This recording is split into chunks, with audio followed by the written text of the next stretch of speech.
Thank you for the hearts. Yes, we are back. We'll give a moment till we see 50 people here, because that's how many was in there earlier. So I'll wait to see the 50. We're halfway there.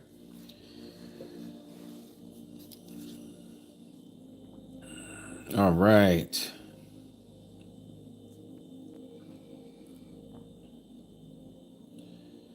We're waiting for more to get in. Yeah, right, y'all, son. SpongeBob. All righty.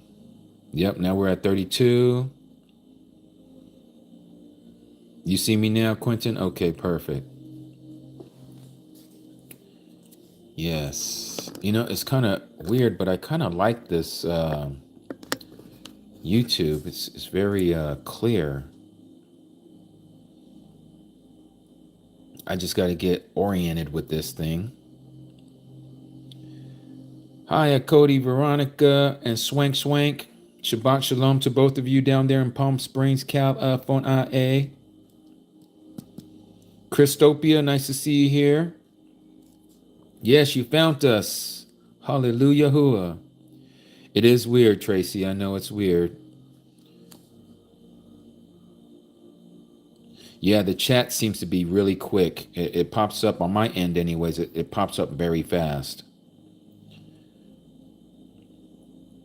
And I get to see the hearts. You guys get to do the hearts.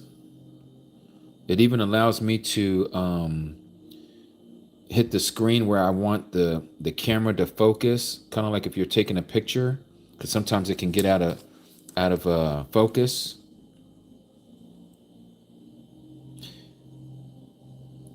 Yeah, that's what I noticed, Yasun. So so that was the question I had before before I messed up and started touching buttons, right?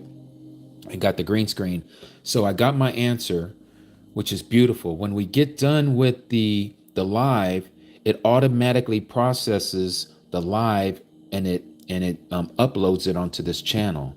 So this is going to free up our Cody Natzareth from having to what's the word I'm looking for? Having to record everything and put it into our link tree. That doesn't mean you don't have to, Cody. You can still do that, because there'll be people that might want to go back and look at it, because it'll be a one-stop shop kind of a deal. So that's always needed. So I thank you for that. Right? Yes. It will be in the live tab on your channel. Yes. It's beautiful. Okay, so let's get started here. We got 61 of us in here. And if it's your first time in here, we'd like to welcome you. My name is Brother Jimmy, aka Ambassadors of Yah. This is our first day here on YouTube. We're normally on TikTok, but I got banned for a week on TikTok, and we'll be coming here to YouTube more often. I might start doing both of them by connecting to my computer, my laptop, and doing my YouTube live from there as I'm doing TikTok once I am back on TikTok next week on their pagan day known as Saturday. So we'll see how all this goes. Tracy, you say you don't see me? What do you mean you don't see you? You don't see me. You don't see me? Here's my fingers.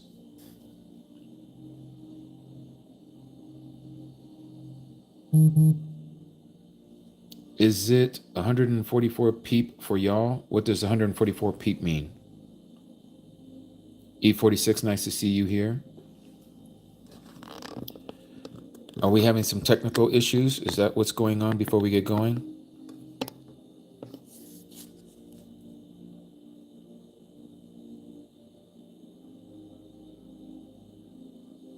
Okay, you can see me, Louise. Yes, that's what I see is 54 people. 52 now. Resolution. Oh, resolution. Oh. Okay. All right, so let's continue here. All right, so we are in Matityahu chapter 26. And as we know, this is when Yahusha was about to have Passover with his Talmudim, with his disciples. So let's go ahead.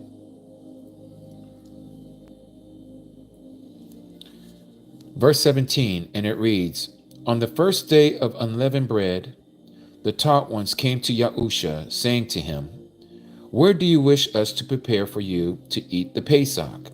And he said, go into the city to a certain man and say to him, the teacher says, my time is near. I am to perform the Pesach at your house with my taught ones. So now, we know that that day that he did this was on Passover, Pesach, okay? Now what we're establishing is when he was resurrected. That's what we're doing here. We're establishing the day that he was resurrected. Shabbat Shalom from Elizabeth and Stella. Yes, where is Nancy? Is Nancy with you all, or is she busy today? If not, just tell her Shabbat Shalom for me and let her know that we miss her. And so we see here in verse 19, it states, she's on, okay, beautiful. And the taught ones, that is the Talmudim, the Kodashim, also known as the disciples, did as Yahusha, I am a salvation, had ordered them and prepared the Pesach, that is the Passover. And when evening came, he sat down with the 12. So we all know from Leviticus chapter 23 that Pesach begins at sundown, at evening. Okay, we know this also from Exodus chapter 12. So we know then, according to our calendar, let me pull this up here. Here we see Pesach in the evening. Okay, so let's continue. Let me move my cradle because I'm going to be going back and forth here for a second, back and forth from the scriptures to the calendar. And so as we continue to read down, we see that he talks about one of them is going to deliver him up. We know that to be Yehuda, the Iscariot. Okay, and so he gives them what we know as the renewed agreement, which is what we did for Pesach. We ate of the matzah cracker, we drank of the wine of the vine, and he says he will not eat of this again until the kingdom comes. And it says here, after, let me see, he talks about how, so they, having sung, they went out to Mount of Olives. That's what I was looking for. They went to the Mount of Olives after they had the Pesach meal. So this is still nighttime. This is still the night of the 14th, okay? And then it goes on and says here that as they're up at Mount of Olives, they sang a song. They're doing all of this. And here it is that he prophesies what's getting ready to happen. He says, all of you shall stumble in me this night, for it has been written, I shall strike the shepherd, and the sheep of the flock shall be scattered. This was prophesied from Zechariah chapter 13, verse 7. But after I have been raised, he's talking about when he's raised back from being unalived, I shall go before you into Galilee. And Kapha answering and said to him, even if all stumble in you, I shall never stumble.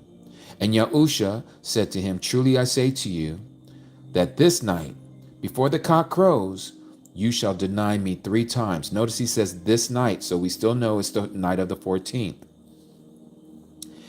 Kapha said to him, even if I have to be unalive with you, I shall not deny you. All the taught ones said the same too. Then Yahusha came with them to a place called Gethsemane. We know this to be the Garden of Gethsemane. And said to the taught ones, sit here while I go over there and pray. So this whole night, he is palaling of what he is getting ready to experience. And so he comes back and he finds them asleep. He comes back a third time, saying the same words. They were sleeping, like their eyes were so heavy they couldn't stay up. And then he came to his taught ones and said to them, still sleeping and taking rest? See, the hour has come near, and the Son of Adam is delivered up into the hands of sinners. Rise, let us go. See, he who delivers me up has come near. And while he was still speaking, see Yahuda, that is Judas, you would know in some of your translations, one of the 12, with a large crowd with swords and clubs, came from the chief priests and the elders of the people. This is all the Yahudim who came here. Okay. And he who was delivering him up gave them a sign, saying, whomever I kiss, it is he. Seize him. And going straight up to Yahusha, he said, greetings, Rabbi, greetings, teacher, and kissed him. And Yahusha said to him, friend, why have you come? Then they came and laid hands on Yahusha and seized him. And look, one of those with Yahusha put out his hand, and we know that this is Kapha, that is Peter, drew his sword, and striking the servant of the high priest, he cut off his ear. And then Yahusha said to him, return your sword into its place. For all who take the sword shall be unalived by the sword. Or do you think that I am not able to pray to my Father now, and he shall provide me with more than 12 legions of messengers or angels? How then would the scriptures be fulfilled or completed that it has to be this way? Notice the word here, the scriptures. That's speaking of the Old Testament, the Tanakh, because there was no New Testament at this point. So again, he's pointing back to the Tanakh. He's pointing back to the Old Testament. In that hour, Yahusha said to the crowds, have you come out as against a robber with swords and clubs to arrest me? Daily I sat with you, teaching in the set-apart place, and you did not seize me. But all this came to be so that the scriptures, there's the word again, the Old Testament is the only part that is called the scriptures. I know again, in Christianity, we've been taught that Genesis to Revelation is considered the scriptures. Even this book that I'm reading out of is called the scriptures, but the actual definition of what is called scriptures is what was scripted by Yahuwah as he moved upon the prophets to write his set-apart word from Genesis to Malachi and everything in between.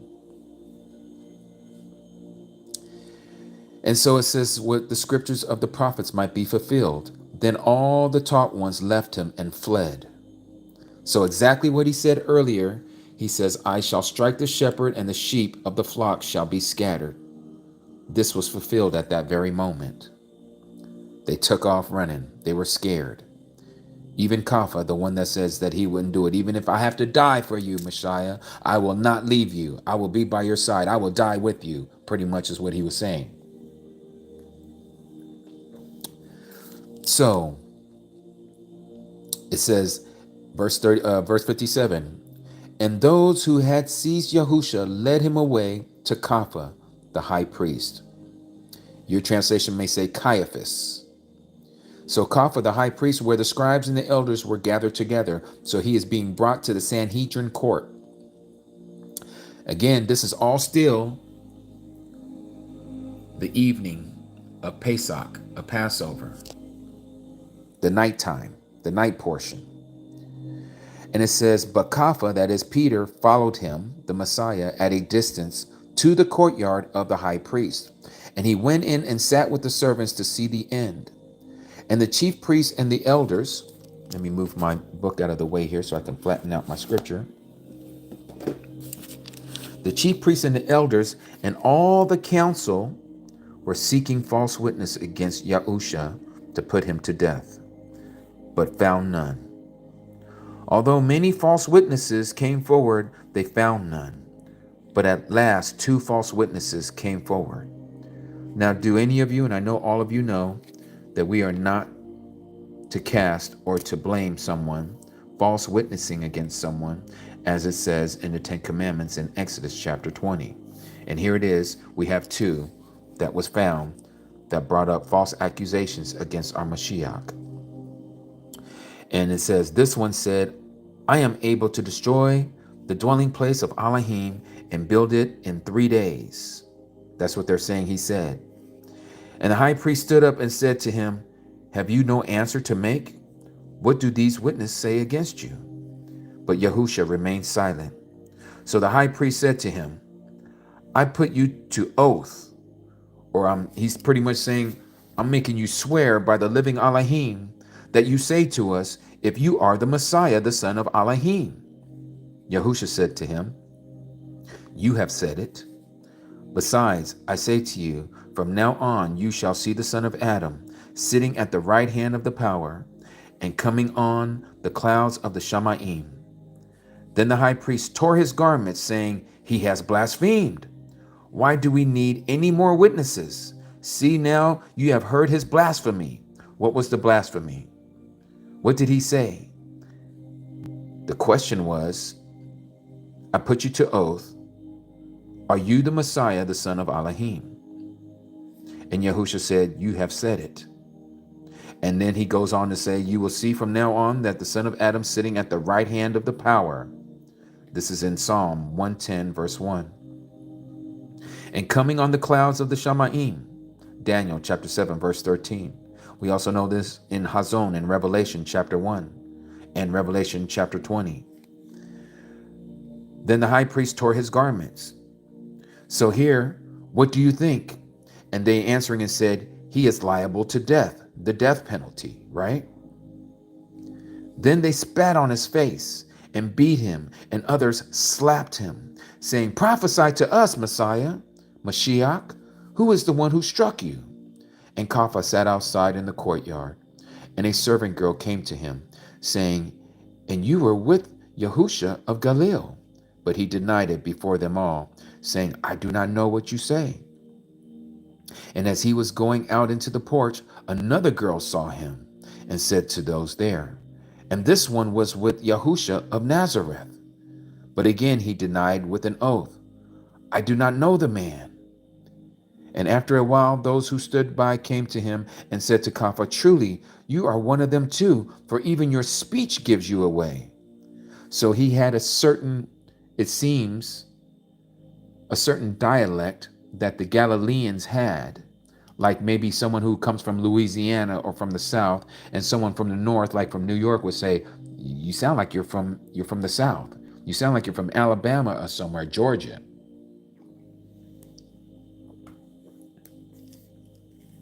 I had to take a sip. Then, verse 74, he began to curse and to swear, saying, I do not know the man. And immediately a cock crowed.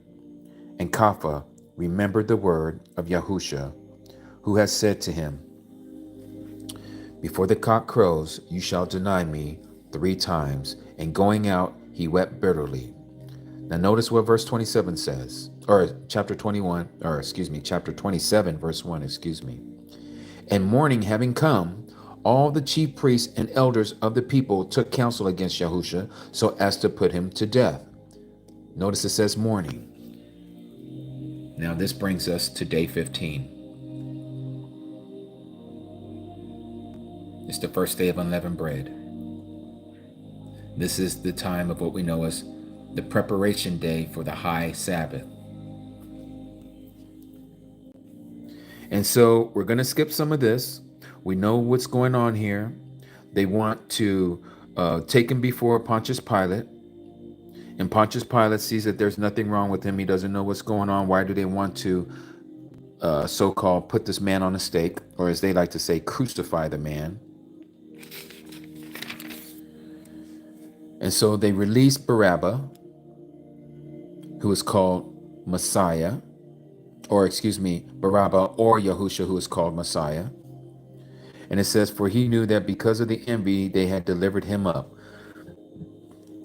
And it goes on and says, and the governor answering and said to them, which of the 2 do you wish I release to you? And they said, Barabbas. Pilate, that is Pontius Pilate, said to them, what then shall I do with Yahusha, who is called the Messiah? They all said to him, let him be impaled. And the governor said, indeed, what evil has he done? And they were crying or yelling all the more, saying, let him be impaled. And when Pilate saw that he was getting nowhere, but rather an uproar was starting, he took water and washed his hands before the crowd, saying, I am innocent of the blood of this righteous one. You shall see it, or you shall see to it. So here it is that Pontius Pilate, is even claiming that the Messiah is a righteous one. And all the people answering and said, and this is where the curse came upon the tribe of Yehudah, his blood be on us and our children. This is where we get what we know as the transatlantic slave trade, right here. That's a whole nother teaching for a whole nother time. Then he released Barabbas to them, but having Yahusha whipped, he delivered him over to be impaled. Then the soldiers of the governor took Yahusha into the court and gathered the entire company of soldiers around him, and having stripped him, they put a scarlet robe on him. And placing a crown of thorns, they put it on his head, and put a reed in his right hand, and they kneeled down before him, mocking him, saying, "Greetings, sovereign of the Yahudim, of the Jews." And spitting on him, they took reed and struck him on the head. So they took the reed that he had in his hand and struck him in the head, while he had all those crowns or the thorns that were in his skull, the crown of thorns that they made for him. And you can just imagine it must have just went in even more into his head. And when they mocked him, they took the robe off of him, then put his own garments on him, and led him away to be impaled. And as they were going out, they found a man of Cyrene, Shimon by name. They compelled him to bear his stake. Notice here it doesn't say cross. It doesn't say the pagan word cross, because it wasn't a cross. And when they came to a place called Golgotha, that is to say, the place of skull, they gave him wine mixed with bile to drink, vinegar. And after tasting, he would not drink it. And having impaled him, they divided his garments, casting lots that it might be filled what was spoken by the prophet. They divided my garments among them, and for my clothing they cast lots. Again, that's in Psalms 22, verse 18. And sitting down, they guarded him there. And they put over his head the writing charged against him. This is Yahusha, that is, I am is salvation, the sovereign of the Yahudim. Then 2 robbers were impaled with him, one on the right and another on the left. And those passing by were blaspheming him, shaking their heads, and saying, "You who destroyed the dwelling place and build it in 3 days, save yourself. If you are the son of Elohim, come down from the stake." And likewise the chief priests with the scribes and elders mocking, and said, "He saved others, he is unable to save himself. If he is the sovereign of Yasharal, let him now come down from the stake, and we shall believe him. He trusted in Elohim, let him rescue him now if he desires him. For he said, I am the son of Elohim. He is the image of Elohim." And also the robbers who were impaled with him reviled him, saying the same. And from the 6th hour there was darkness over all the land. The 6th hour is what we would call today 12 noon, until the 9th hour, that would be around 3 o'clock in the afternoon.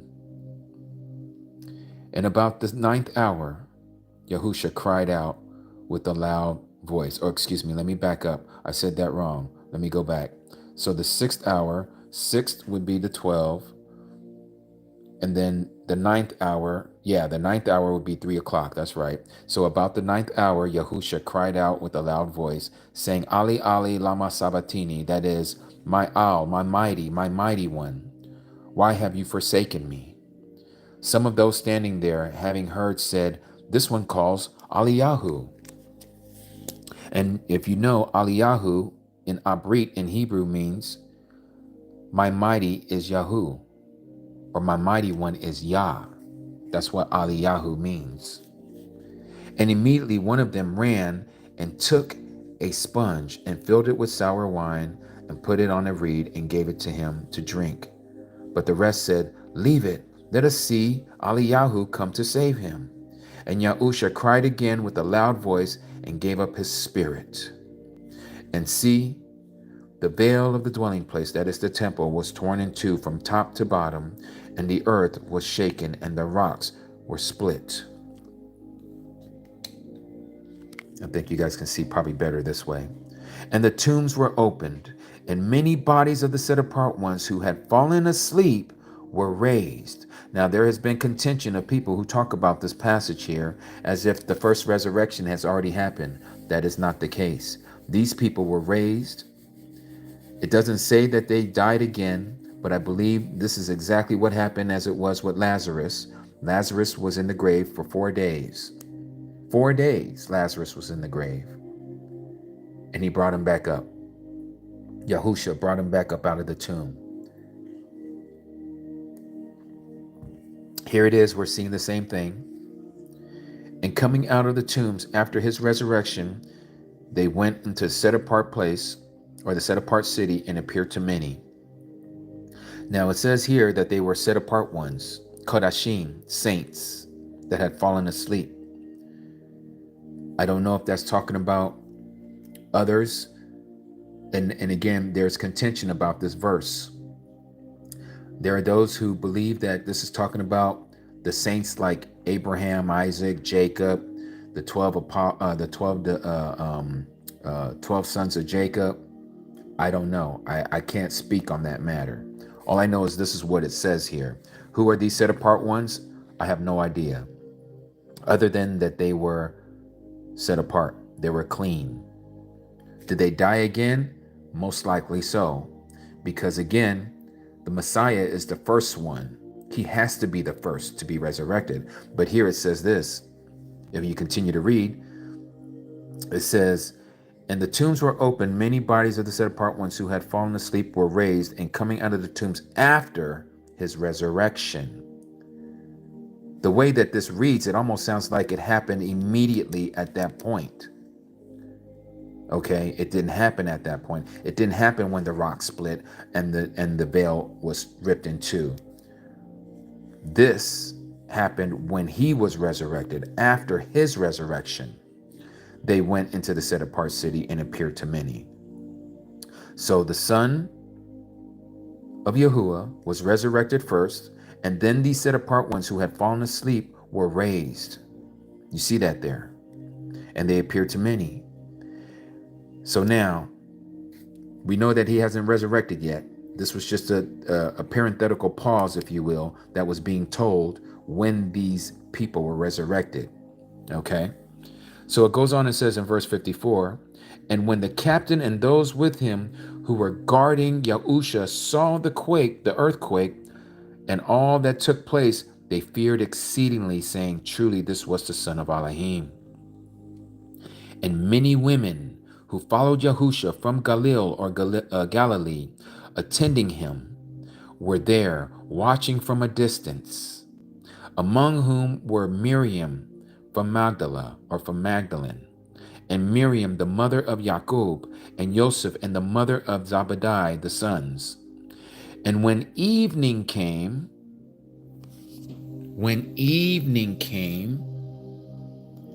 that would be this red line here. That's what it represents on our calendar, this evening. When evening came, there came a rich man from Ramathaim, named Joseph. Your translation may say Joseph of Arimathea, who himself had also become a taught one. He also became a disciple of Yahusha. He went to Pilate and asked for the body of Yahusha. Then Pilate commanded the body to be given. And having taken the body, Joseph wrapped it in clean linen and laid it in his new tomb, which he had hewn out of the rock. And he rolled a large stone against the door of the tomb and went away. And Miriam from Magdala was there, and the other Miriam, sitting opposite the tomb. On the next day, which was after the preparation, the chief priests and the Pharisees gathered together to Pilate. So the next day would be here. The next day. This is after the preparation day. This is the preparation day, and we know that the high Shabbat, when you read some of the other gospel accounts, which was the reason why Joseph asked for the body, because sunset was coming. They had to bring his body down, and we know that unleavened bread is to be observed from evening to evening. Not that the day starts in the evening, but that particular feast day begins in the evening. And so again, we see here the high Shabbat. This is when Yahusha was buried according to the custom of the Jews. Okay, this was his first night in the grave on the 15th. Okay, so on the next day, which was after the preparation, the chief priests and the Pharisees gathered together to Pilate, saying, Master, we remember while he was still alive how the deceiver said, After 3 days I am raised. Command then that the tomb be safeguarded until the third day, lest his taught ones come by night and steal him away, and should say to the people, He was raised from the dead. And the last deception shall be worse than the first. So Pilate said to them, You have a watch. Go, safeguard it as you know how. And they went and safeguarded the tomb, sealing the tomb, or the stone, sealing it with the stone and setting the watch. Here's the key. Some translations do not, and I'm going to show you in the King James Version where they butcher this and cause it to be more of a Catholic understanding. Here in the scriptures, this book here that I'm reading from, the scriptures, this institute put this together from what we know as from the Hebrew understanding, the Shem Tov. Okay, the Shem Tov in the Hebrew is the one that was written, only Matthew was written in Hebrew, unlike what a lot of Christian scholars like to say, that Matthew, Mark, Luke, and John were first written in Greek. No, it wasn't. The Romans wanted to destroy everything that had to do with anything to do with Hebrew. Anything. If they saw Hebrew writing, they didn't even know what it was saying, but they knew what the caricatures looked like, and they wanted to burn them. You can read for yourself. Even during the days of Constantine, they were doing the same thing back in 325 AD, and you know it was before that this was even happening. They were trying to destroy everything that had Hebrew writing, and all we have left is Greek manuscripts. But they didn't get rid of one of them because they found it, and it happens to be the book of Matthew, this one that I'm reading out of right now. And notice what it says here, chapter 28, verse 1. But late in the Sabbath, as it was dawning, the word dawning means coming to be morning, into day 1 of the week, Mary from Magdala and the other Mary or Miriam came to see the tomb. And see, there was a great earthquake, for a messenger, yours will say an angel of Yahuwah, came down out of heaven and came and rolled back the stone from the door and sat on it. And his appearance, this angel's appearance, was like lightning, and his garments as white as snow. And the guards trembled. The same guards who had to safeguard the tomb, they were trembling for fear of him, for fear of this angel, and became like dead. They fainted. And the messenger, that is this angel, responding and said to the women, Do not be afraid, for I know that you seek Yahusha. Again, Yahusha means I am his salvation, who was impaled. He is not here, for he was raised. As he said, come see the place where the master lay. When did this happen?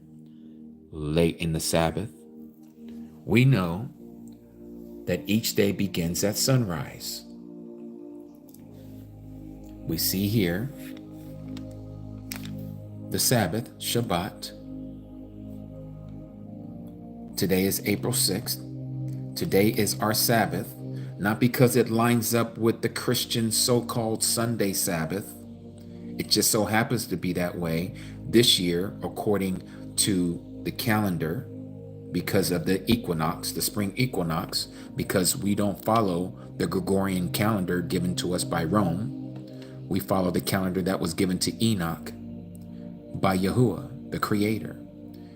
He was raised early morning on the Sabbath. When Mary Magdalene and the other Marys came, they came just before it was about to dawn into the first day of the week. Not Sunday. It wasn't a Sunday. It was the first day of Yah's week.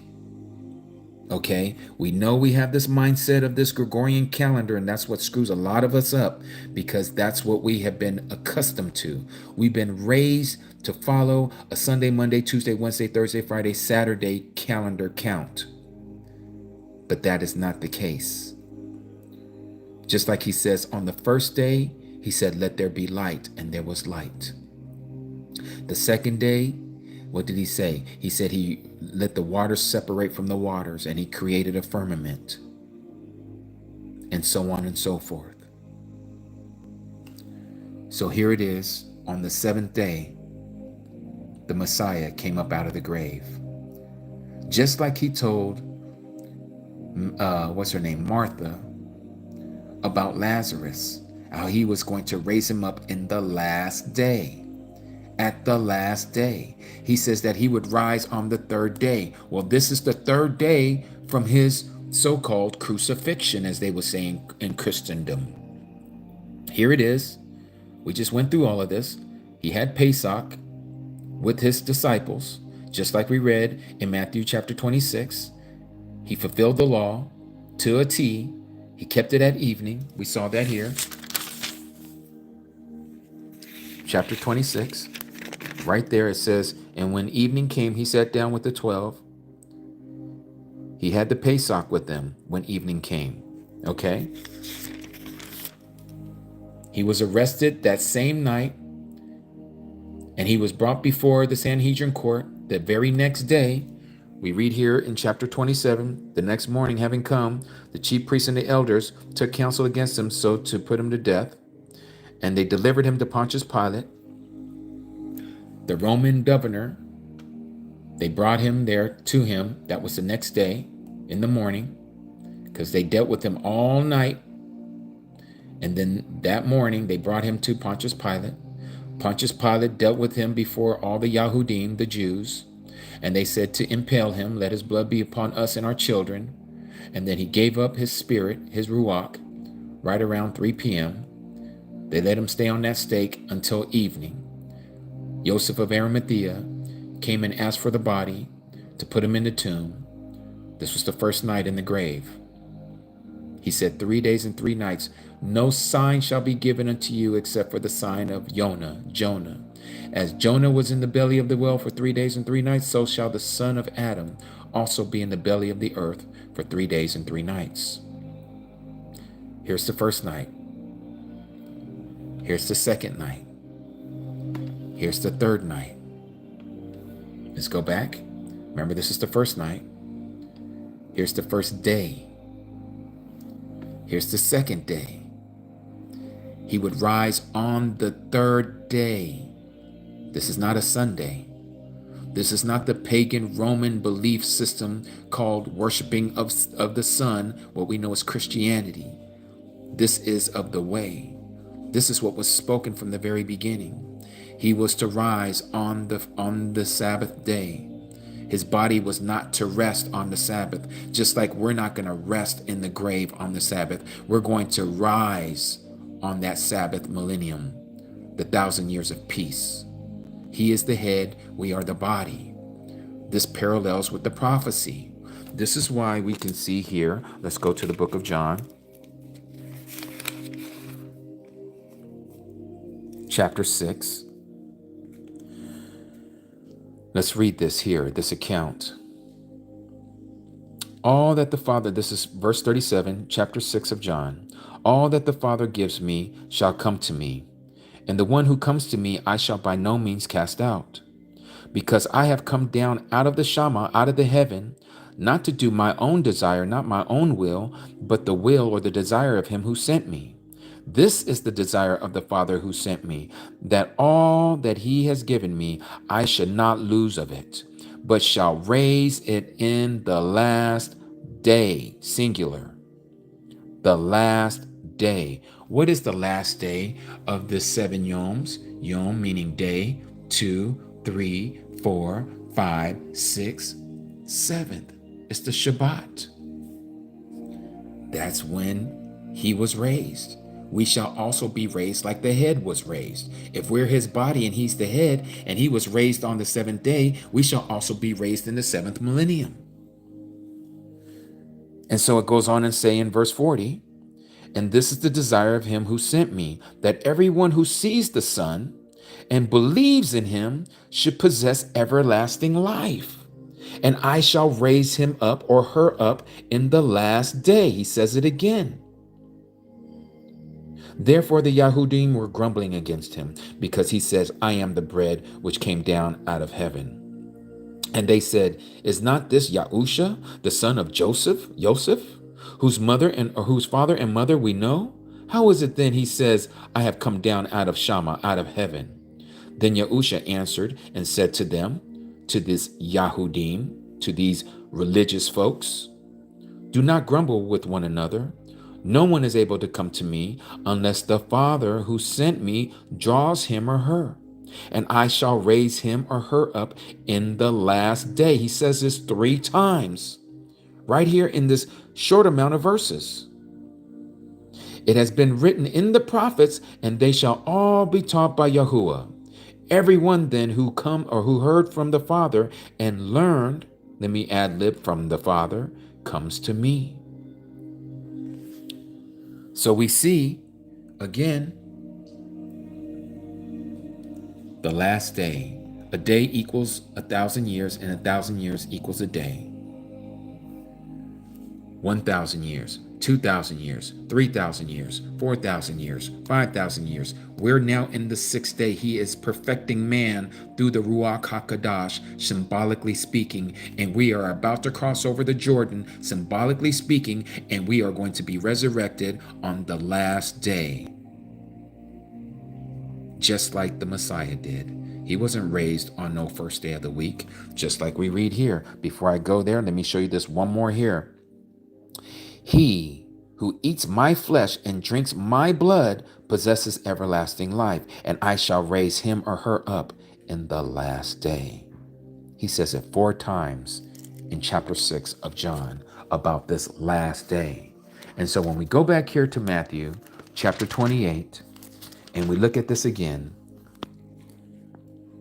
but late in the Sabbath, again, a day begins in the morning, from sunrise to sunrise, as it was dawning, not when it was setting, not when the sun was setting, but when the sun was about to dawn into the next day of the week. There are people who would like to twist this and say that it was in the evening because they believe, as these Ashkenazi Jews believe, that a day begins in the evening because of their erroneous understanding of Genesis chapter 1. They say, well, the night was first. And since the night was first, then that would just make sense that night is the beginning of the day. No, it's not. It's because of your traditions of the elders of your own people that you think that that's the way it is. But see, this is why I say, and I'll say it again, this is why it's so important to have the right translation. Barashit, Genesis chapter 1. And Elohim said, let light come to be, and light came to be. And Elohim saw the light, and that it was right, or pleasant, or perfect. And Elohim separated the light from the darkness. And Elohim called the light day, and the darkness he called night, not evening. He didn't call darkness evening. Evening means exactly what it means even in the English language. Even, like something is even, like you balance something on a scale. It's half light and half dark. It means even, evening. That moment is even light and even darkness. That's what it means. So if we continue on, it says here, and there came to be evening. Wait a minute. What does it mean, came to be? That's a prepositional phrase. Hate to take you back to English class. Let's look at what it says in the King James Version about this same thing. For those of you who are here, if this is your first time, welcome. Hope that you're learning something. Hope that Yahuwah opens your eyes to his truth. I'm reading out of now the King James Version. Let's read Genesis chapter 1. And we're going to compare the two, so you understand why the Messiah was raised on the Sabbath. Notice here, same passage, and Elohim, I'm going to substitute the words because I don't like using these words. There's a reason for that, but that's for a whole nother study at a whole nother time. And Elohim called the light day, and the darkness he called night. Again, he didn't call the darkness evening. And the evening and the morning were the first day. That's how it's written in most of translations. Now let's look at it again here in the scripture. The scripture says, and there came to be evening, and there came to be morning one day. What does it mean there came to be? Came to be means that there was a process of time. Like you came to be an adult. You didn't come to be an adult straight out of your mother's womb. You was a baby, then you came to be a teenager, and then you came to be an adult. This is telling you that there was a process of time before it came to be evening. Evening was not the beginning of the day. Evening was just part of the day. And then there came to be morning. Well, what's between evening and morning? Night. Let me show you a diagram for those of you who are interested. I see we lost a few people because this goes against their understanding of what they've been taught because they are indoctrinated. But may some of you have ears to hear, and eyes to see. Look what we see here. This is the diagram, times of the day. Here you have the word morning. Here you have the word evening. Now, if we understand, as most of us have learned all these years, and this is why knowledge is increasing, men shall run to and fro, and knowledge shall increase, as it says in the book of Daniel, chapter 12, verse 4. Notice what it says here. And the evening and the morning were the first day. If we take it at its surface value, what has been translated to us in the King James Version, and the evening and the morning was the first day, let's just go by that train of thought, right? Here's evening, and here's morning. Between evening and morning, where's the rest of your day? Where's the day portion? You just say evening and morning was the first day. Even if you go by that understanding that it was evening and then morning, it doesn't say, and the evening to evening was the first day. It doesn't say that, does it? It says evening and then morning. It's telling you that the day ends in the morning. It doesn't say evening to the next evening that completes a full one day, the first day. It says evening to morning. Evening, morning. What? I never noticed that before. Exactly. Because if it was evening to evening, then you would have something to argue about. But all you see, because of what we've all been taught, and I'm just as guilty, we thought evening and morning is a 24-hour period, and it's not. What you're seeing here, even if you just go by the King James Version, it's letting you know that the day ends in the morning. The day ends in the morning, the second day. The day ends in the morning, the third day. The day ends, you get the picture, in the morning, the fourth day. It doesn't say evening to evening, because then that would be a full day, and then you can say evening again, and now we're going into another day. You see how we've been brainwashed?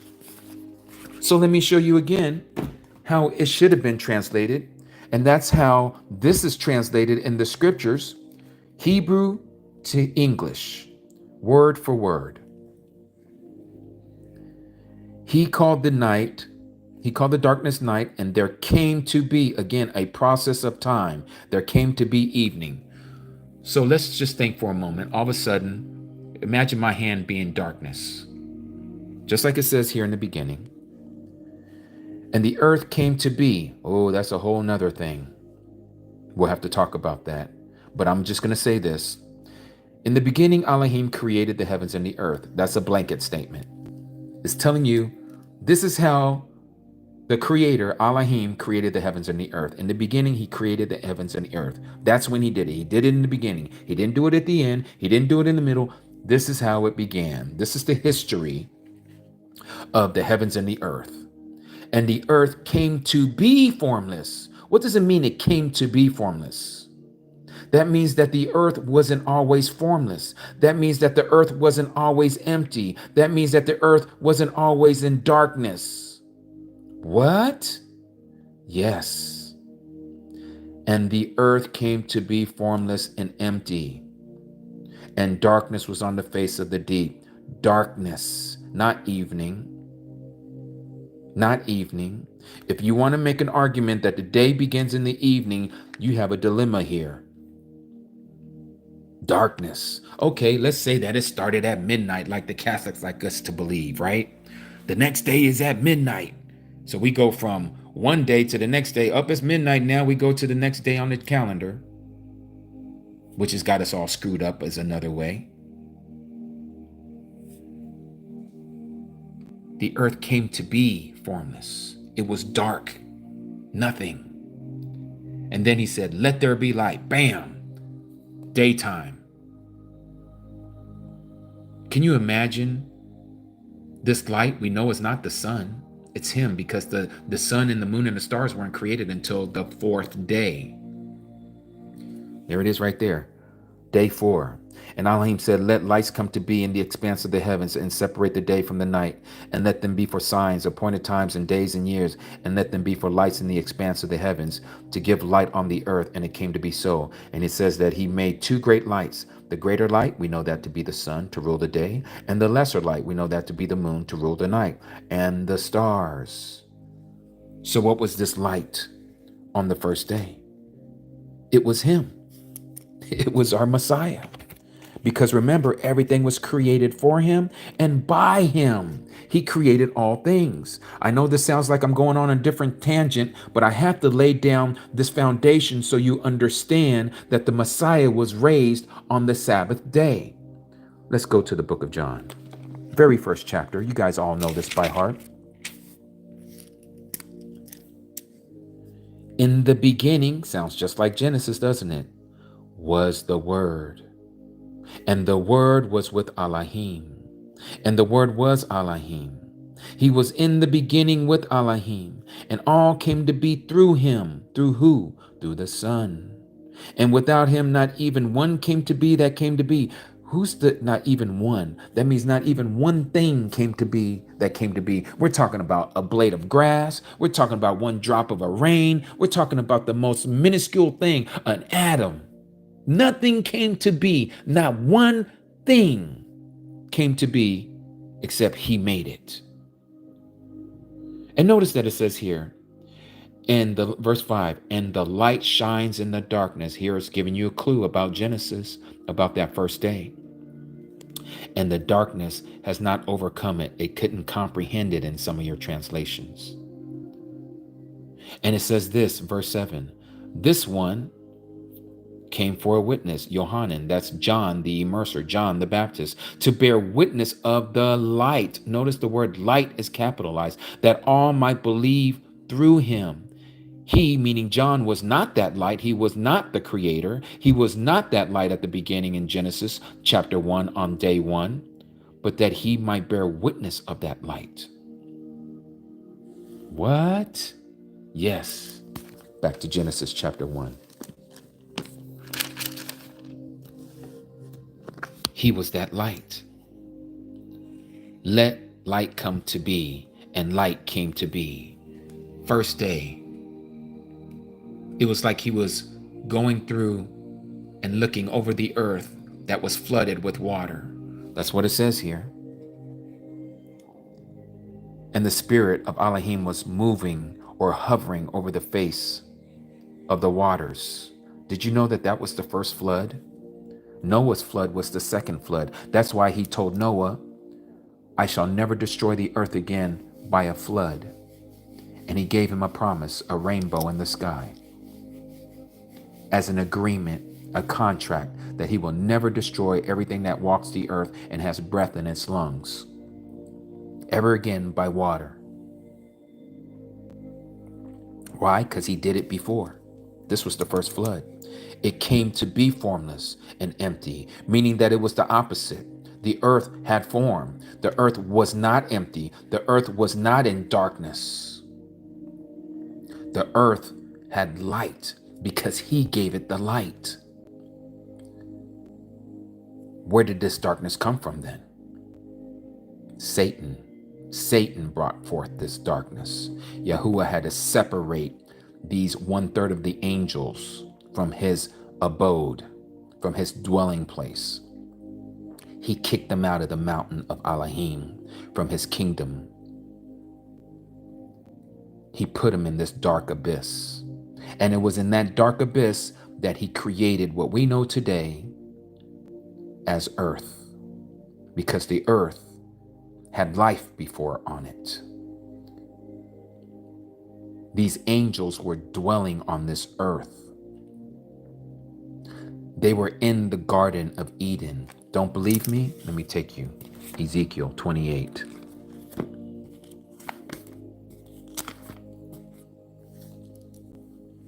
This is talking about the creation, who we know as Lucifer, fake name. That's not his real name. That's his Latin name, his Romanized name. His real name is Halal, which means praise. Just like many of you Christians, if there's any of you that are here listening, and for those of you who are Nazarene, where do we get hallelujah from? Halalia. You hear people pronounce it that way. Halalia. Halal means praise. Yah means I am. Praise I am. Hallelujah means praise the I am. That was Lucifer's real name in Hebrew. Not Lucifer. Lucifer is a Romanized name, the light bringer. Halal means praise, but let's look at him. Let's look at this being that we know as Satan. He wasn't called Satan, the adversary. That's what Shaitan or Satan, the transliteration of the Hebrew word Shaitan means the adversary, Ha-Shaitan. And the word of Yahuwah came to me, saying to Ezekiel, Son of Adam, take up a lamentation for the sovereign of Zor, and you shall say to him, this is speaking of Lucifer, who you call Lucifer, Halal. Thus said the Master Yahuwah, you were sealed up a pattern, complete in wisdom and perfect in loveliness. You were in Eden, catch this, you were in Eden, the garden of Elohim. Every precious stone was your covering, the ruby, the topaz, and diamond, beryl, shoham, and jasper, sapphire, turquoise, and emerald, and gold. The workmanship of your settings and the mountings was prepared for you on the day you were created. This is Satan. You were the anointed cherub that covered. He was the head over all the other angels. And I placed you, Yahuwah, I placed you. Yahuwah is saying this. I placed you, Satan. You were on the set apart mountain of Elohim. You were in the set apart kingdom or the empire of Elohim. You walked up and down in the midst of the stones of fire. Some of your translations will say you were walking up and down in the midst of the fiery stones. That's the other angels. You were perfect in your ways from the day you were created. Did you know that Satan was perfect? He had no sin in him until unrighteousness, until sin was found in you. By the greatness of your trade, meaning your commerce, you became filled with violence within and you sinned. That's when he sinned. So I thrust you out from the mountain of Elohim, from the kingdom of Elohim. Your translation, you would say the kingdom of God. And I destroyed you, O covering cherub, head of the angels, from the midst of the stones of fire, from the other angels. Your heart was lifted up because of your loveliness, because of your beauty, some of your translations will say. You corrupted your wisdom for the sake of your splendor, because how beautiful he was. I threw you to the earth. Uh-oh, here it is. This is where the darkness came from. I laid you before the kings to look at you. And you can continue to read about him and his demise and what's going to happen. He is going to be thrown into the lake of fire. This is where this darkness came from. When him and the third of the angels that he drew with his tail, as it says in Revelation chapter 12, third of the stars went with him. A third of the angels went with him. They were kicked into this darkness. And Yahuwah flooded the earth. He destroyed the earth and he made it empty. And so this is why we have darkness here. And when he said, let there be light, he was observing the earth. He was getting ready to rebuild it again, this time with Adam kind, not with the angelic kind, but with mankind. And so there he was hovering over the waters. And if you understand, as many of us do, that the earth is flat and not a round globe as we've been taught, he's in one particular location on the earth, and the other particular location on the earth would be in darkness. And it came to be evening, then night, and then it came to be morning, right at the time of dawn, the completion of the first day. And so then the second day he works. He separates the waters from the waters, creating the firmament, the dome, separating the waters above from the waters below, creating an atmosphere for what he was getting ready to create. And when he was done with that, it came to be evening. And then it came to be morning, the completion of the second day.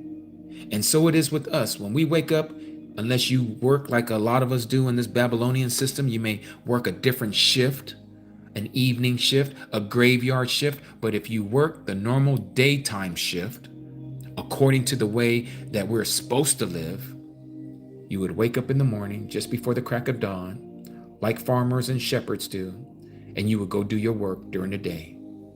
You work, using that precious resource called the sun. And at the end of your day, you would get home, wash up, because the sun has gone down. The wife is getting the house prepared for dinner. The kids are done playing outside. You take your shower, you come and you sit and you have dinner with the family, speak about the day. You do this at evening. And now it's time for you to relax, to retire into bed. You sleep through the night. And then you wake up just before the crack of dawn, do it all over again, go back to work. So it came to be evening. Through the night, it came to be morning. First day, day one. That's what you see here. And there came to be evening because he was done working. And there came to be morning one day. And you see the same thing again transpire in the second day. You see the same thing transpire on the third day. This is our pattern. But they got us believing that the day begins in the evening, and then it just goes to morning. Where is the evening to evening? It doesn't say that, not even in the King James Version. And the evening and the morning were the first day. I showed this to you. And the evening and the morning were the first day. How do we get to this portion over here? It didn't say morning and then evening were the first day. You still got night missing. So either way, that doesn't work.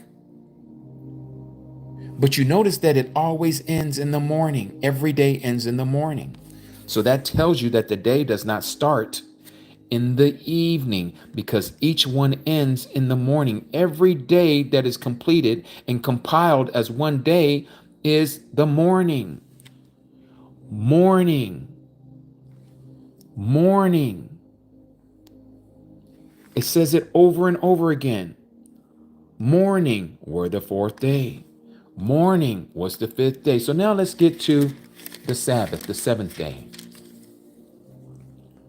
Here in the King James, it says, thus the heavens and the earth were finished, and all the host of them. Notice when it came into the second chapter here. Let me read verse 31 of the first chapter. And Elohim saw everything that he had made, and behold, it was very perfect, great. And the evening and the morning were the sixth day. We read this in the scriptures. It'll say, and there came to be evening, And there came to be morning the first or the sixth day. Now we read about the seventh day, because now the sixth day is done. Thus the heavens and the earth were finished, and all of the hosts of them. And on the seventh day, when did the seventh day start? Right after the morning. Right after the morning. On the seventh day, Elohim ended his work, which he made, and he rested on the seventh day from all his work, which he had made. And Elohim baruched, or blessed, the seventh day, and set it apart, because in it he had rested from all his work, which Elohim created and made. These are the generations of the heavens and the earth when they were created, in the day that Yahuwah Elohim, Yahuwah the Mighty One, made the earth and the heavens. And so we see that seventh day, he rested from all his work. And so Matthew chapter 28, remember, before he passed away, in some other translate, or the other, Basora, what we know, or what you term the Gospels, he says, it is finished, before he gave out his loud cry and gave up his spirit. In Matthew, it doesn't say that, but you'll find that in Matthew, or in Mark, Luke, and I think John. It is finished. It is complete. His work that he came to do, not the law, not that the law has been nailed to the so-called pagan cross, but his mission, his job, being the ultimate offering, the ultimate sacrifice, was finished. His work. 6 days he created the heavens and the earth, and on the seventh day he rested. It is finished. So late in the Sabbath, as it was dawning to the first day of the week, right here, just like we read in Genesis chapter 1, he rose out of that grave when the sun came up on the Sabbath. That's why he wasn't here when the women came to see the tomb late in the Sabbath, just as it was dawning into day one of the week, the first day of the week. I hope that makes sense to you. Thank you, Jorah. Thank you for reminding me. And I'd like to thank all of you for being here, all 99 of you.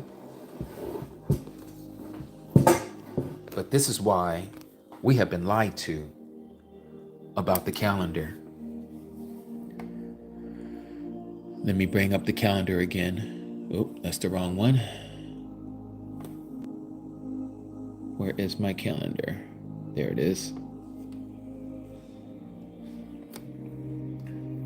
Again, he did the Passover with his Talmudim, with his disciples, unalived, just before the first day of unleavened bread, which starts in the evening, which was a high Sabbath. Let me bring this over here.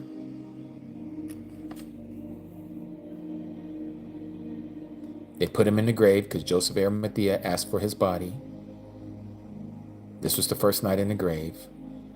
This was not, as Christianity teaches, Good Friday. Okay, there's no Friday in this.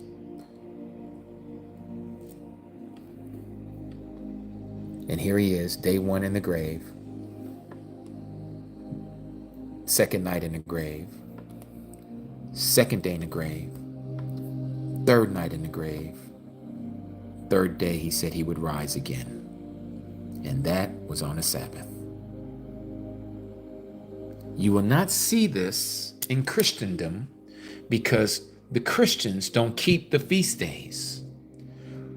When I was a Christian, all I knew was Good Friday, Saturday he rested in a tomb, and he was raised on Sunday. They call it Resurrection Sunday.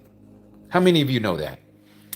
Let me see some yeses. Is that what you was taught when you was in Christianity? Is that what you still believe, some of you? Let me see some yeses. That's exactly true. That's what we were all taught. Where do you get 3 days and 3 nights out of that? Let's just look at the calendar for a second. Not our calendar. Let's look at the calendar of man. Here's the calendar of man. They say here, follow my cursor, Friday night, he was put in the grave.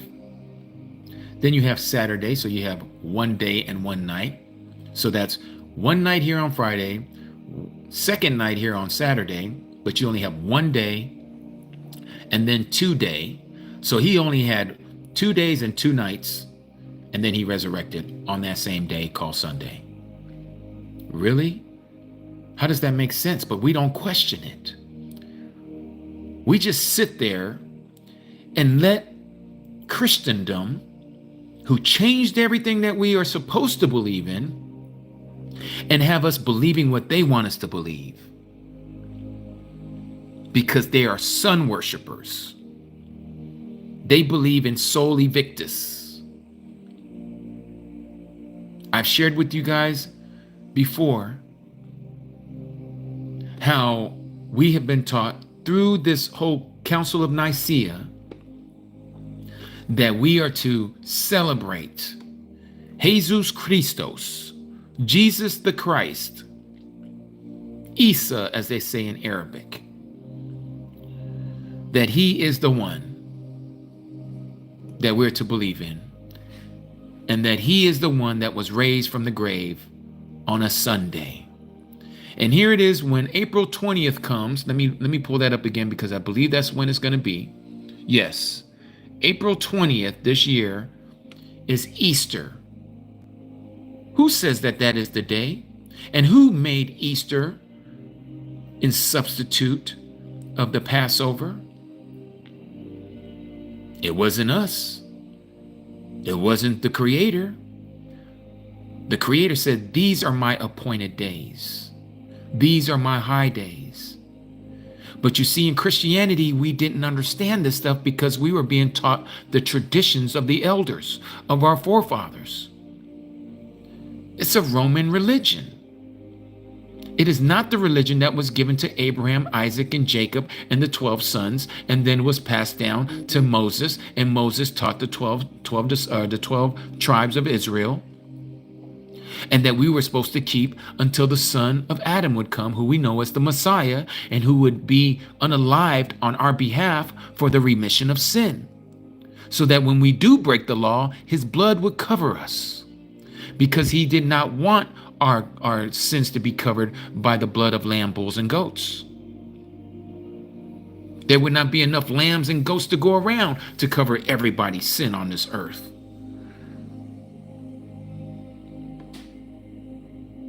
And so we know on their calendar, this was the actual Passover right here. It fell on their Wednesday evening. And they're doing it over here on the 20th. The Catholic Church sets the date.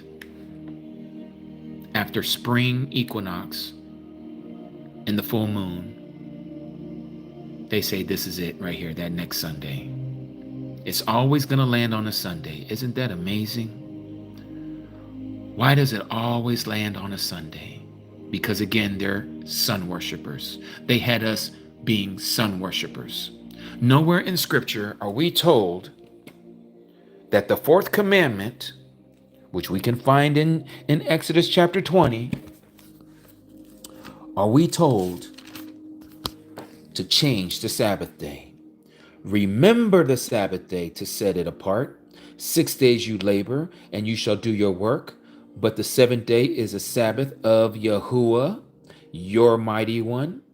You do not do any work, you, nor your son, nor your daughter, nor your male servant, nor your female servant, nor your cattle, nor your stranger who is within your gates. Why? For in 6 days Yahuwah made the heavens and the earth, the sea and all that is in them, and rested the 7th day. Therefore Yahuwah Baruch, he blessed the day, the Sabbath day, and set it apart. He sanctified it, as they say in some other translations. It is a day unto itself, a day like no other day. And they say, well, when the Messiah came and he was raised on that day, on Sunday, it changed it from the Sabbath to Sunday. Show me that anywhere in any translation in the New Testament. Where does it say that he was going to change the Sabbath day of rest to the so-called first day of the week of the pagan calendar? Where is that?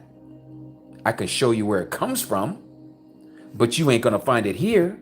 I can show you where it comes from, the doctrine of men called the Catholic Church, but you're not going to find it here.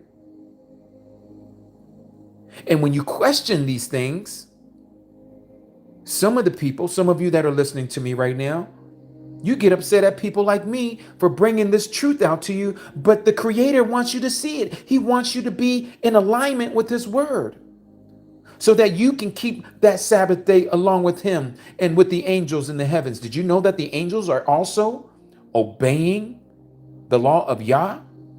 And they're also keeping the Sabbath day? Who are we as mere mortals not to do so, because the traditions of the elders of our forefathers tell us to not do it? That the law has been done away with. There goes about 3-4 people out of here. They have to be Christians, and they sure don't like to hear this kind of message. There goes another one. And it's okay, because seeds have been planted. I pray to Yahuwah that those people who left, that they would one day, that Yahuwah will open up their ears and their eyes of understanding to know this truth, because we have inherited lies. So here it is, the 4th day of the Matzut of unleavened bread. And again, because we don't keep these high days, these feast days, we are damned, doomed to repeat history of our forefathers. When you understand why all of this is laid out for us on a calendar, then you understand why Yahuwah wanted us to keep these appointed times, so that we understand why He came and did what He did on those specific days. He didn't just come here by any chance just to say, okay, well, I'm gonna make sure that I do this to where they're gonna want to be upset with me and put me on a cross on a Friday, their Friday. And then I'm going to be in the grave on a Saturday, and then I'm going to come up on their Sunday so that they can worship me from the rest of the days on what they want to call the day of the Lord. The Lord's Day. Their Sunday Sabbath. Nowhere in Scripture. Nowhere in Scripture.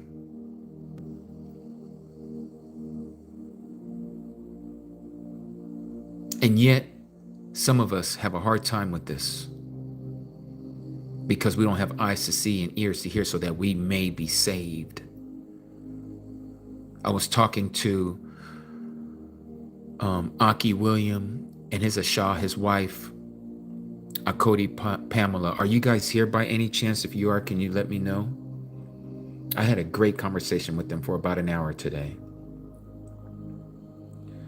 about our past. I wanted to know about how they came into the truth. Oh, there you are, Pamela. I see you. Nice to see you here. And we got into conversation. Duvies, no. April 1st is the day he was resurrected. No, it wasn't. It's right here. He was resurrected today, April 6th. April 6th. And it's not always going to be on April 6th. That's the problem. See, we have this calendar that is stuck in our head. But going back to the conversation that I had with Sister Pamela and Brother William, we have inherited lies. They came from 2 different denominations of Christianity. And you know what? They're dealing with the same thing that many of us is dealing with when we come out of that harlot teaching called Christianity, and we start sharing it with our friends and our family. They start thinking that we're part of a cult. They start thinking that we don't know what we're talking about. They start looking at us like we're weird. What are you doing? Why are you doing this stuff? Why are you not celebrating Christmas? Why are you not celebrating Easter? Why are you not celebrating Halloween? Why are you not celebrating New Year's Eve? Do you know that the world also celebrates those days? Even if they don't call themselves Christians, they are celebrating those same high days. That should give you a clue to the origin of what that is all about. And they do a play on words and they call it holiday, holy day.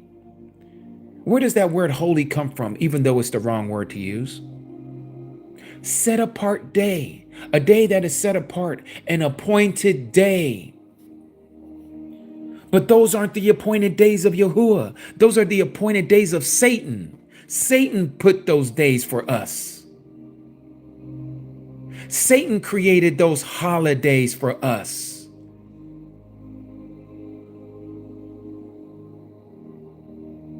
We're grateful that you're here with us too, Davuz, or Duvies. Sorry for messing that up. Yes, Stella, Helios. That's where we get the word halo from. It has to do with the sun. Why do you see all of these pictures of the Renaissance that show these halos or these sun glows behind the heads of the saints and the so-called Christ? Because they're sun worshipers. Everything that's practically of their holidays has something to do with sun worship. Let's name a few. We just talked about Easter Sunday, right? What about Mother's Day? When does Mother's Day, what day of the week does Mother's Day fall on? Anybody? What day does Mother's Day fall on of the week? Exactly, Sunday. Okay, let's try another one. What about Father's Day? What day of the week does Father's Day fall on?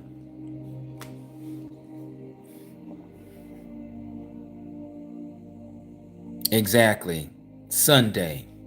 Who gave us these days? Is this not the Catholic tradition? Yes, it is. Okay, let's look at some other ones. What about Christmas, Christ Mass? It doesn't fall on Sunday, but what does it have to do with the sun? Oh, it's the day that the sun is being reborn from the shortest day of the year, called the winter solstice. It's usually 3 days after the coldest, dreariest, darkest time of the year, December 22nd. 3 days later is the rebirth of the sun. This is why you see so many pagan so-called deities that have that same birth date. Tammuz, December 25th. Zeus, December 25th. Jupiter, December 25th. Jesus Christ, December 25th. Come on, hello. Is anybody listening?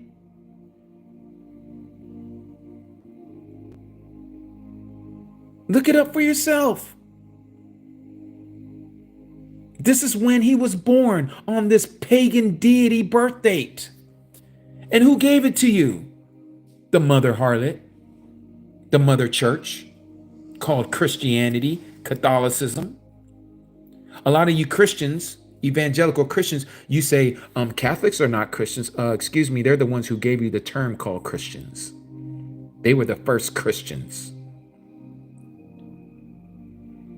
You and me and those who were in those denominations, we were the daughters. We were the harlots. We were the daughter of the harlot. Made many harlots out of us. Exactly, Sonia. Corruption on top of corruption. Yep, the RCC.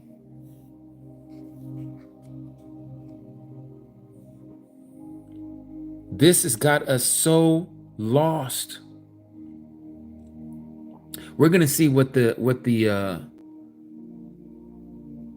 rod of what YouTube is gonna allow me to say, because I know they're a little more loose than TikTok. And again, TikTok tightened up the noose because those ish people wanted to have control of the algorithm. And they're gonna probably start doing that here on YT as well. But we're gonna ride it until the wheels fall off. And when that day comes, we know that we are going to be hunted. Just like it says all throughout the prophets. And just like it says in the book of Revelation. That he will wage war against the set apart ones, the Kadashim, the saints. And unalive us by beheading.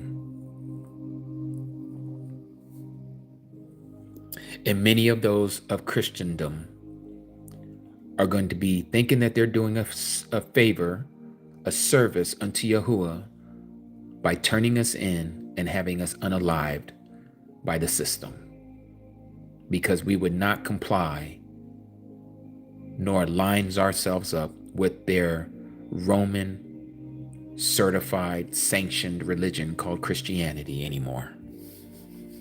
And so now we are the enemies of the state.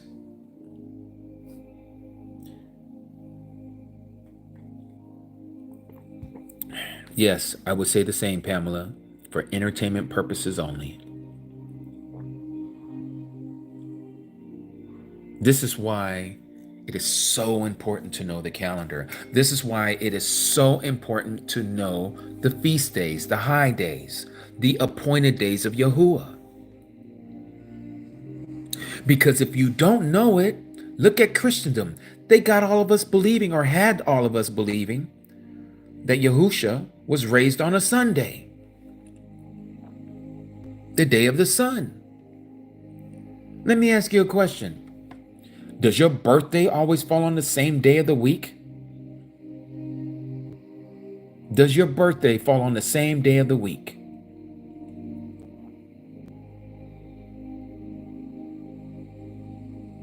Exactly, Mary. Exactly. Exactly, A. Tracy, Patricia. It doesn't. Then why and how do they line up the resurrection Sunday that he resurrected always on a Sunday? That should tell us something. But this is how stupid we were in Christianity. We wouldn't ask these questions. Excuse me, Pastor. My birthday doesn't fall on the same day of the week, so how is the resurrection always on a Sunday? Shouldn't it happen on the same day? The same date of the year?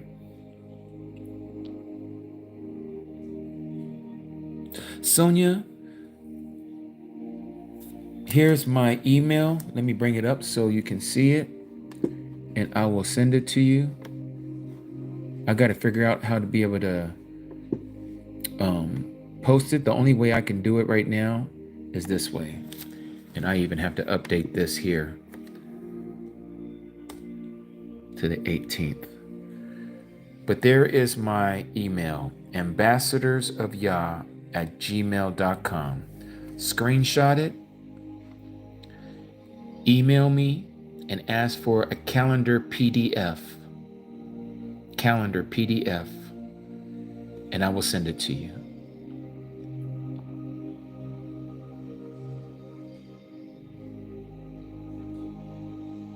All right, that's beautiful.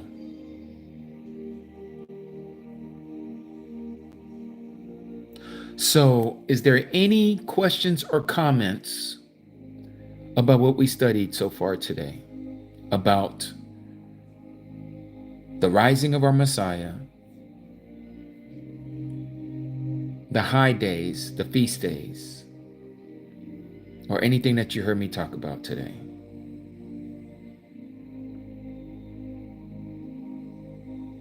Yes, the link tree is faster. If you see the link tree here,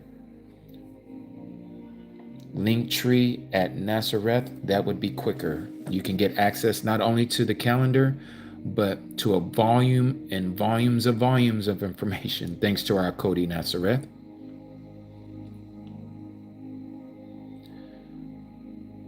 What year are we in? Duviz, I don't know, but I can give you an approximation, okay?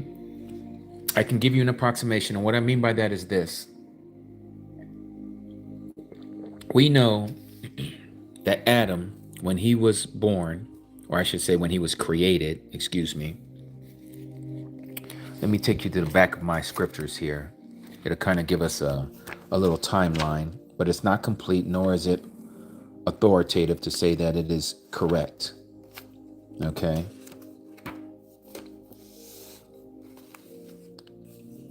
This only speaks from Adam to Yaakov, or Jacob. Okay? I know there's a little bit of what you call it here. So from Adam to when he passed away, he was 930 years old. Now, down here, it shows the years. It keeps going, it keeps going. Jacob, when he passed away, was right around the year 2255. Again, that's an approximate, okay? We're not being dogmatic about that time. But we know from the time of Jacob until the time of our Messiah when he came was right around the year 4000. How do we know this? Because Yahuwah spoke the end from the beginning. Remember what we were talking about in Genesis? About when he created the sun, moon, and the stars? You see, each day of creation is symbolic of the years that were going to happen of the millennia. The Messiah appeared on the fourth day or the fourth millennium of human history. He was that great light. Just like we read in John chapter 1, he is that light. Okay, that great light rules the day. The lesser light rules the night. Who would be the lesser light? Anyone want to take a gander at that? If Yahusha rules the day, then who rules the night, symbolically speaking? And I'm going to answer your question, Duvia.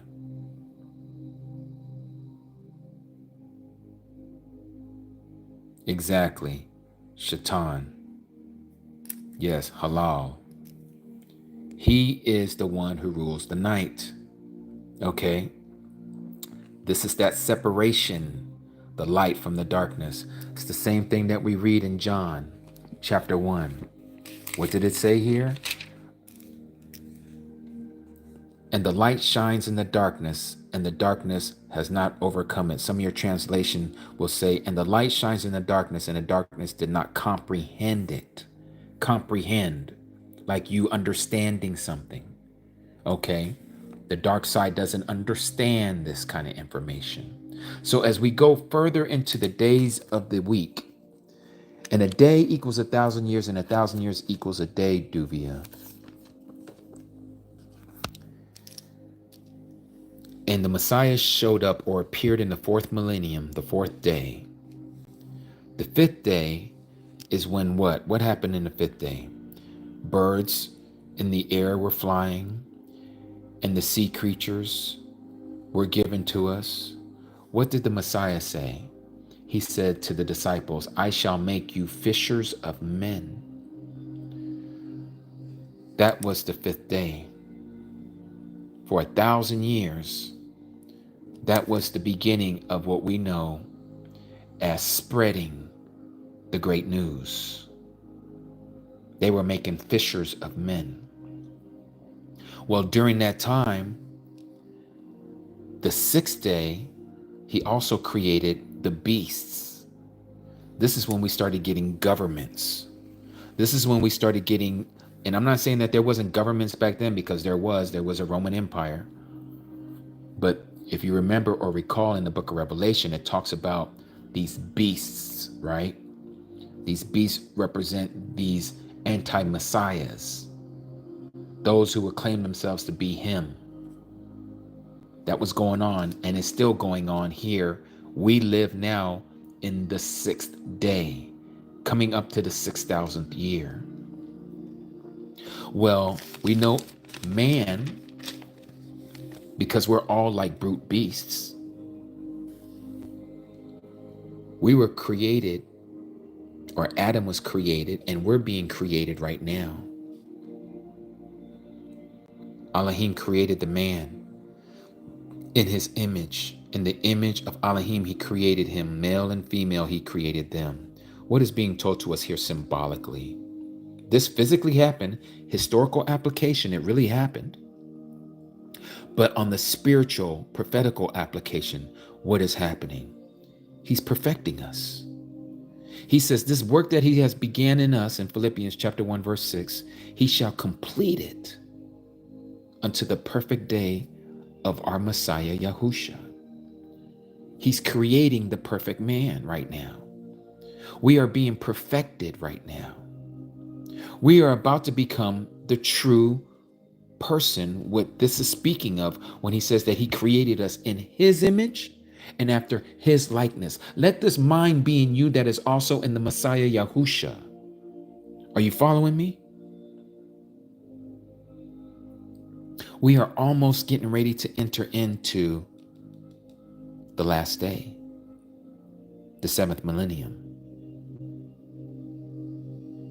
So when you ask me, Duvia, where are we in terms of year? I have to say this. And again, this is just my opinion. I have to say again, this is just my opinion. The day of what we know as Pentecost, in Hebrew, that is Shabbat. Let me take us to Acts. Chapter 2, verse 1. And when the day of the festival of Shabbat, your translation may say Pentecost, had come, they were all with one mind in one place. And suddenly there came a sound from the Shammah, from the heaven, as a rushing mighty wind, and it filled all the house where they were sitting. And there appeared to them divided tongues of fire, and settled on each one of them. And they were all filled with the set-apart spirit, with the Ruach HaKodesh, and began to speak in other languages, in other tongues, as the Spirit gave them to speak, or yours would say utterance. That day, when that happened, on the pagan calendar was right around between 27 and 30 AD. Now, we know that he was seen for 40 days before he was taken. It says, to whom he also presented himself alive after his sufferings by many infallible proofs, being seen by them for 40 days, speaking concerning the reign of Elohim. Okay. Manuel, it's nice to see you here, Aki. Shabbat Shalom. Duvia, are you still here? Because I want to answer your question so you can see I'm kind of bringing us to a closer understanding of what we're talking about. Are you still here? Okay. Or I'm saying Duvia. My fault. Duviz. Apologies. As many of you know, I would call a male a female and a female a male. I apologize, Duviz. But I'm going to write down here, right here, okay? Remember what we just read here. 40 days, right? He was seen after he was resurrected. He was seen for 40 days, right?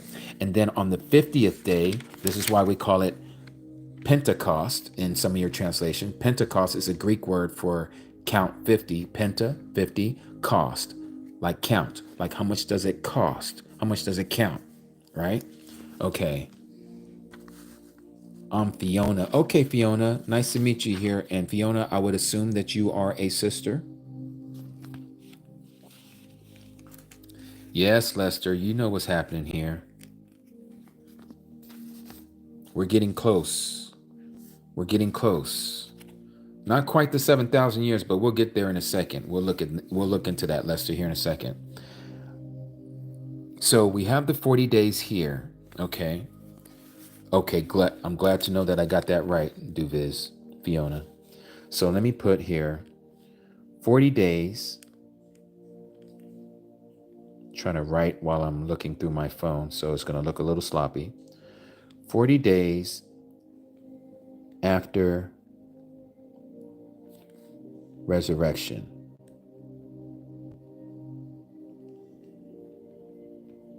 Okay? 40 days after resurrection. Now let's look at something else, because we know, and we were talking about this earlier, me and Sister Pamela and Brother William, about Yahuwah is all into numbers. It's not by accident. Here in Matthew chapter 4, notice what it says here. Then Yahusha was led by the Ruach, by the Spirit, into the wilderness to be tried, to be tempted by the devil. This is after his immersion, after he was baptized by Yohanan. And it says, and after having fasted 40 days and 40 nights, he was hungry. Okay, so he fasted 40 days and 40 nights. But during that 40 day, 40 nights, he was tempted 40 days and 40 nights by Satan. I'll just put tempted. Okay. And let me just put by Satan. Shaitan. Okay, so now you guys see that together. This is not by accident that at the beginning of our Messiah's ministry, he was tempted for 40 days and 40 nights. And then there was a 3.5-year period between this 40 days and 40 nights, and he was seen for 40 days before he was taken up. He was taken up. Okay? What am I saying here? Let me change the color of my ink. Let me put this over here so I can write in front of me instead of to the side of me. And I'm going to put this back on my cradle because I want both of my hands here. Because I want you guys to see this. Some of you have seen me do this before or share this before. Okay, so I'm going to draw a timeline.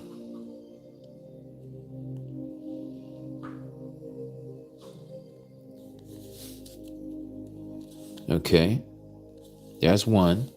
And then we're going to offset this next one on purpose. A little longer on the other end, on the other side. So now you guys can see this is offset.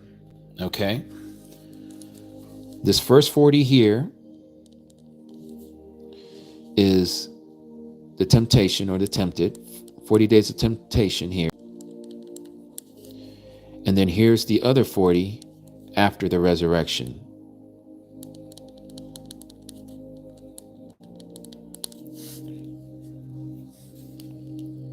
Between here and here is 3.5 years. So that means on this end over here is also going to be offset by 3.5 years. Some of you probably know where I'm going with this. Now we're told, and remember, we're talking about the Messiah coming in the 4th millennium. All right? He came in the 4th millennium, symbolically representing the sun and Satan representing the moon. And yet at the same time, there's another layer on top of that. And you can say that the moon represented John the Baptist, who was making straight the path of the sun that was coming. And the 12 zodiac signs are the 12 disciples. All appeared in the 4th millennium. Remember, John was not that light. He was broadcasting that light. He was a reflection of that light. John would represent the moon back to those that are on the earth. The 12 zodiac signs are the 12 disciples, the apostles that was there once again to reflect, to show the sign that the Messiah was with them. He was that sun. He was that bright light. Okay? Now, if that happened in the year right up to 4,000, the 4,000th year, and then during that next 1,000 years was when they were evangelizing, and they were evangelizing, making one man and one woman, and the next woman would make other men and other women, and they continued to procreate, if you will, spiritually speaking, making other disciples amongst themselves, fishers of men. And then there were some beasts that came up also in the 6th millennium amongst us. We were still beasts, but he's perfecting us into becoming sons of Elohim. We're going to be made and fashioned in his image and in his likeness at the end of the 6th day. Men and women were created at the very end of the 6th day of the 6,000th millennium. We're going to be perfected. And so what we have here, the 40 days of temptation and the 40 days after his resurrection, has to do with 50 Jubilee years. How do we know this? Let's go to Leviticus chapter 25.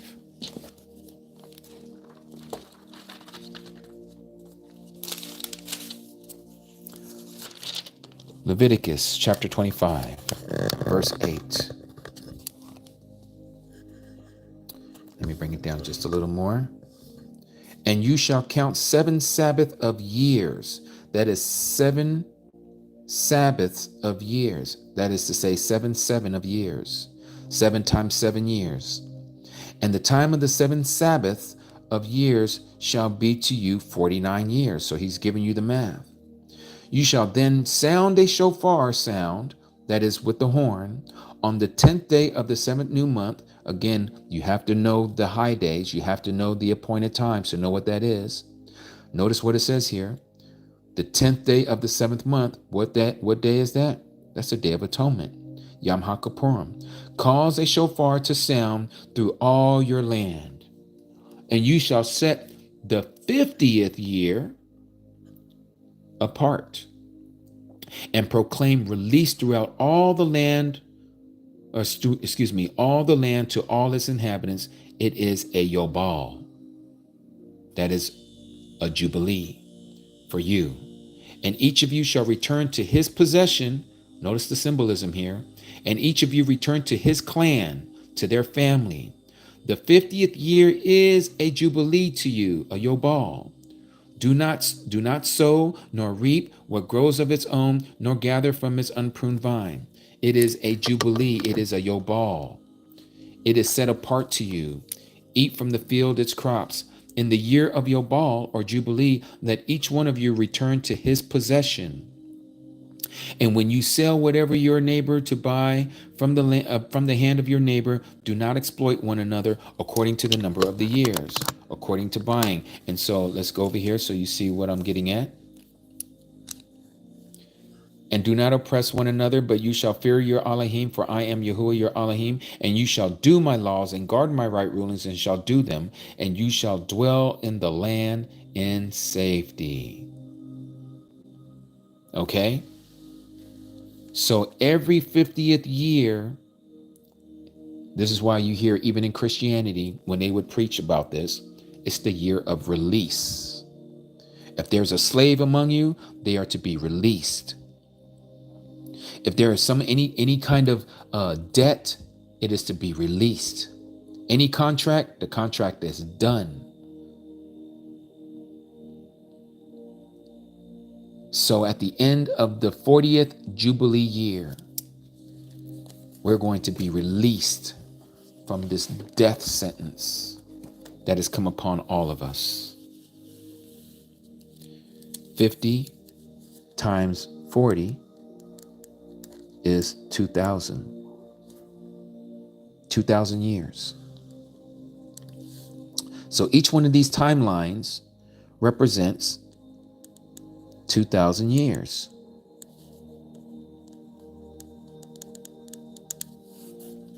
If Yahusha came in the 4,000th year, you guys can start doing the math.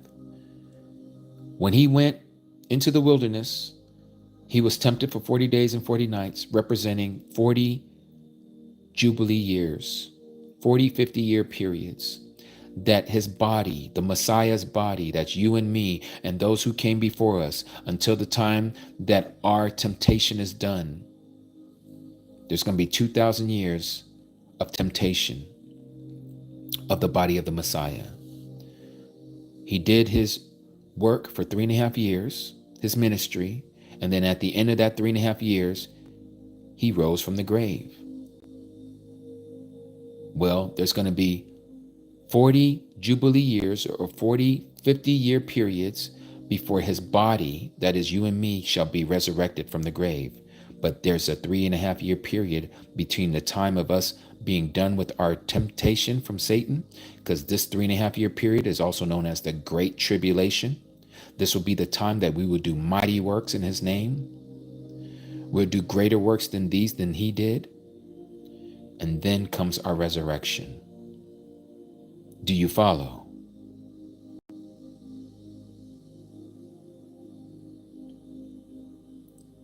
Do you guys see that?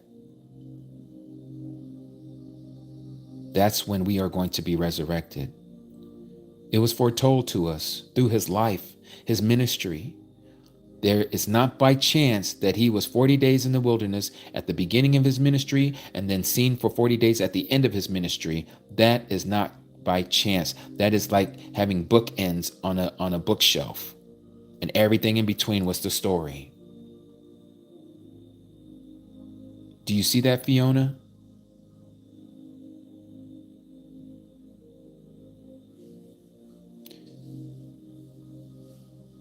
Yes, we are, Mary. We are living in the timeline.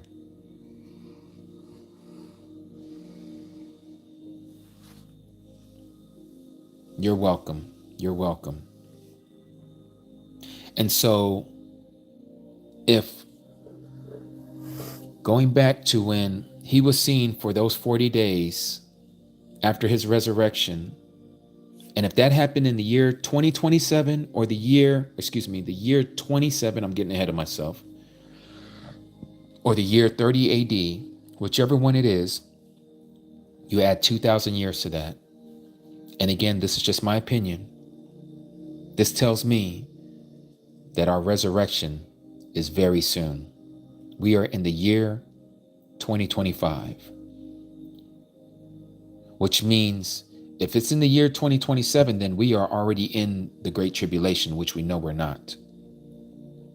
So somewhere between 2027 and 2030,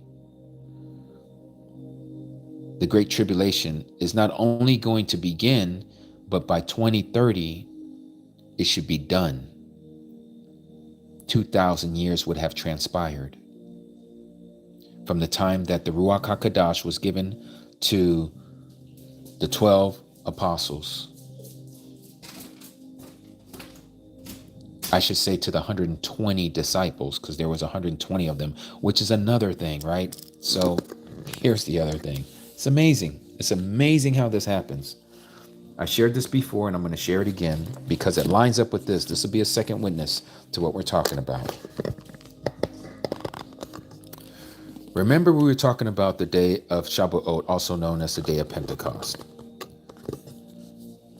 Well, we know that the day of Pentecost, let me get that to focus in. The day of Pentecost means 50, okay? 50th day, or count 50. So we have a number 50 there. But notice what we have here at the beginning of the book of Acts. Let me see if I can find it real quick here. Many infallible proofs, meeting. Okay. This is chapter 1, verse 15. And in those days, Kapha, standing up in the midst of the taught ones, and there was a gathering of about, what does it say there as the number? 120. Yes, Lester, that's what I'm doing right now. The 120. Anybody care to do the math? 120 times 50? Some of you are mathematicians right in the brain.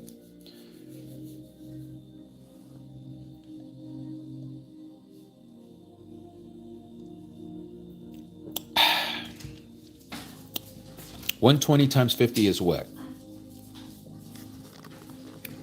Exactly, Jorah. No, not 2,000. Manuel, exactly 6,000. 6,000. Do you think that's by accident? A day is 1,000 years, and 1,000 years is a day. We were just talking about this. What are the chances that in the book of Acts that we're told that there was 120 disciples in the upper room, and they were there on the day of Pentecost, which is the number 50. And I could show you another one where there's 120 and 50 in line with each other, in close proximity to each other. Not by accident. Let me show you this. It's amazing. Let's go to another one here. Let's go to 2 Kings.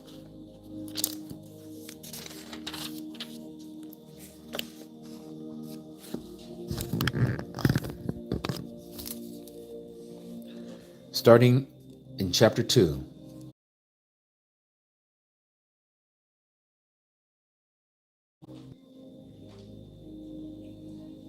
Okay, do you guys see me? It says that I was disconnected for a second. You guys see me? Everything okay? Everybody sees me?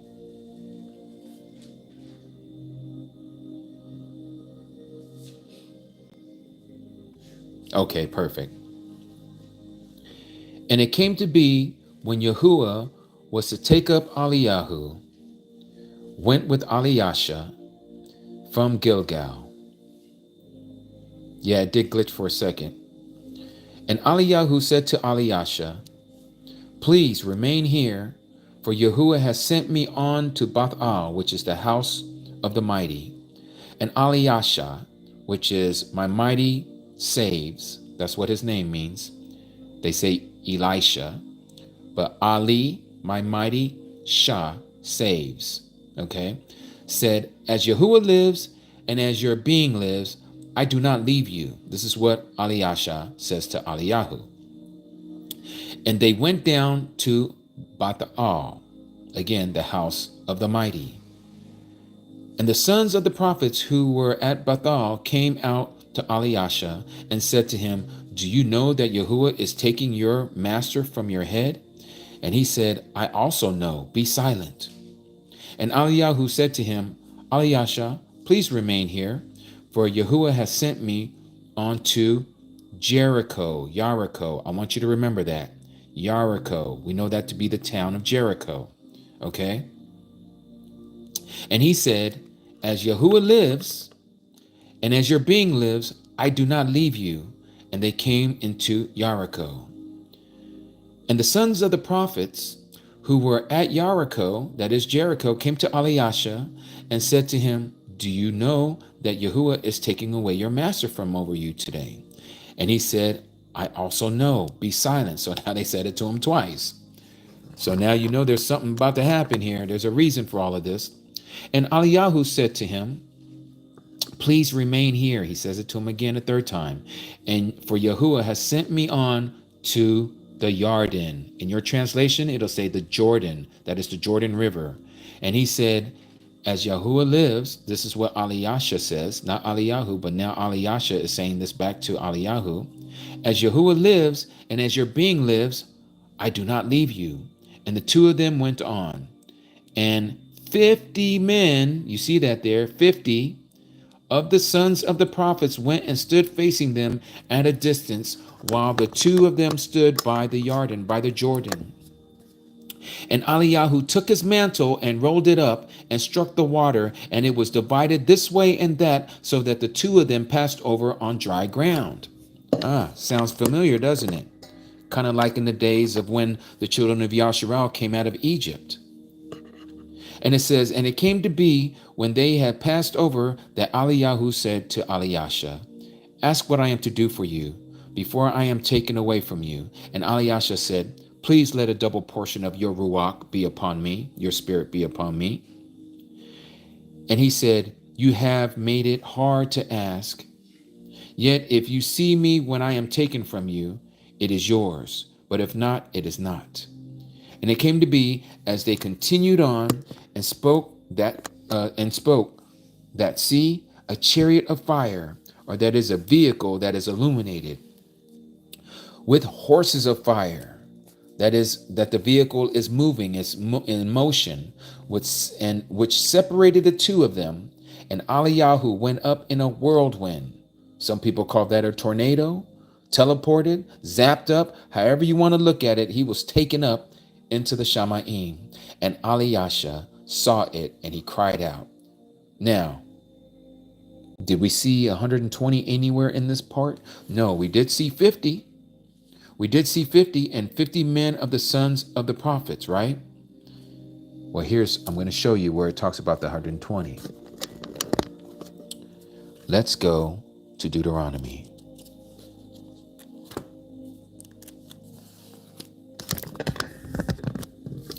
Chapter 34. And Moshe, that is Moses, went up from the desert plains of Moab to Mount Nebo, to the top of Pisgah, which is opposite side or opposite of what? What does that say there? Jericho. Jericho, the opposite side of Jericho. And Yahuwah showed him all the land of Gilead as far as Dan, and all Naphtali, and the land of Ephraim and Manasseh, all the land of Yehudah as far as the western sea, and the Negab, which is the south land, the plain of the valley of Jericho, the city of the palm trees, as far as Soor. And Yahuwah said to him, this is the land of which I swore to Abraham and to Yitzhak and to Jacob, saying, to your seed I shall give it.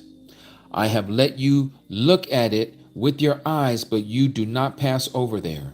And Masha, the servant of Yahuwah, died there in the land of Moab, according to the mouth of Yahuwah. And he buried him in the valley in the land of Moab, opposite Beth Peor, and no one knows his burial site or burial place to this day. And Masha was 120 years old when he died. His eyes were not dim, nor his freshness gone. So he was 120 years old. Remember, he went up to Mount Nebo, and from there he was able to see the opposite side of Jericho. Why am I showing this? Let me take you to the map. I need you to see this with your eyes.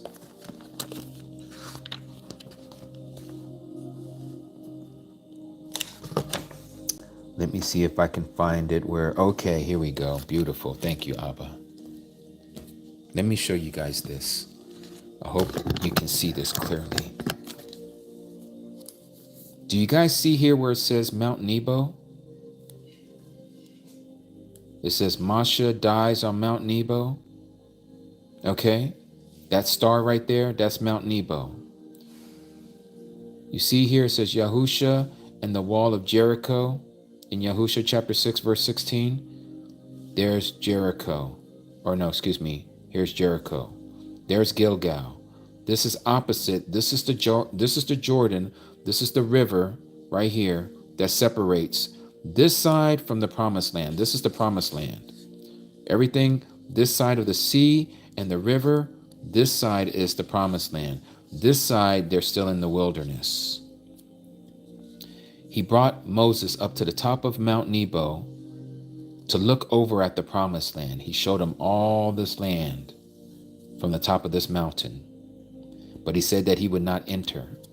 This is the same location that Eliyahu and Eliasha, they were on this side of the Jordan, and they crossed over on dry land back this way. Okay? Why do I bring this up?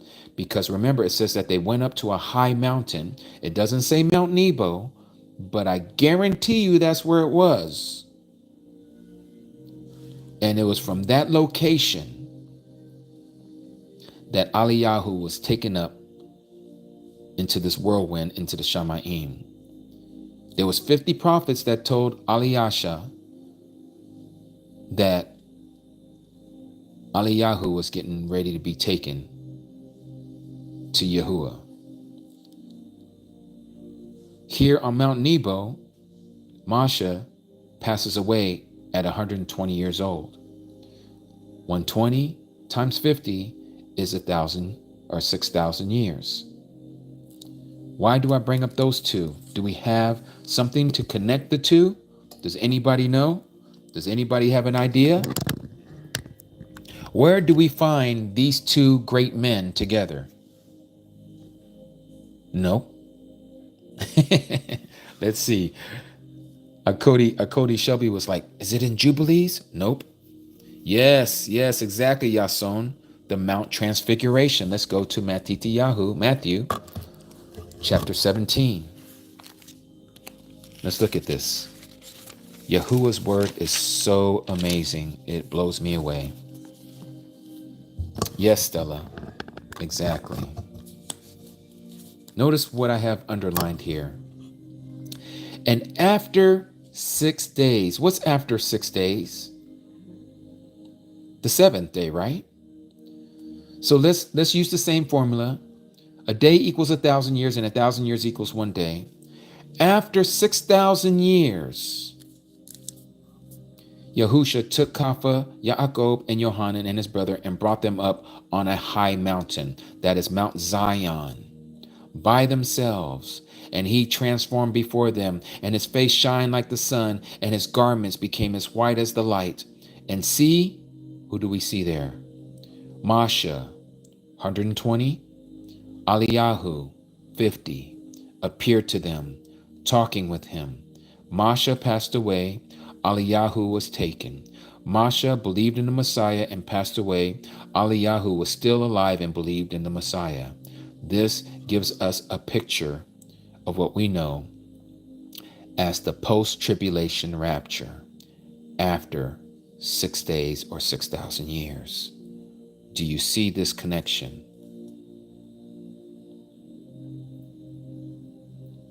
Masha represents those who are dead in the Messiah, and Eliyahu represents those who are alive at the time of his coming in the Messiah. Do you see how this is all over Scripture? There's these little nuggets.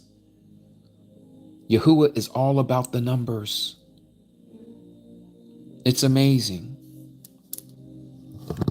So, when he says this in Genesis chapter 6,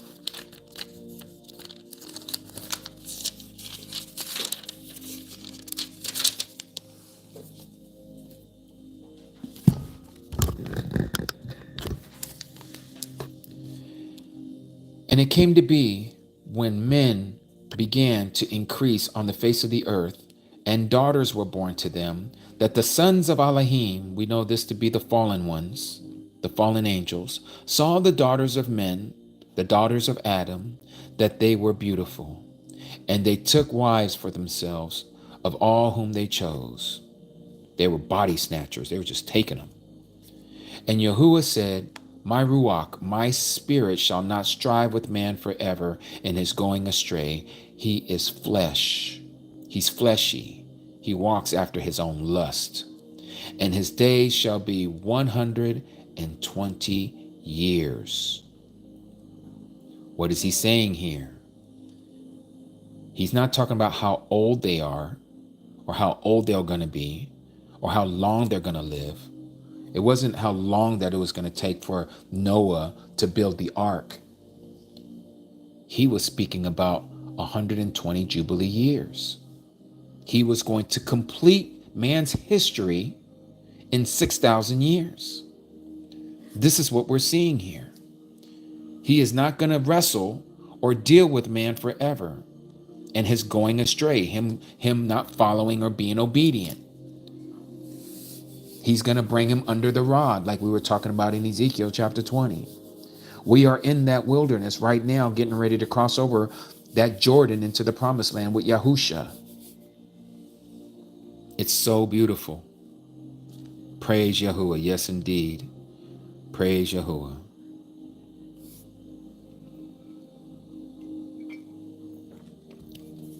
So I share all that to say that we are almost home, family. Thank you, Fiona, for asking that question. Where are we at in his years? I don't know. I just know that we are very close to entering into the seventh day.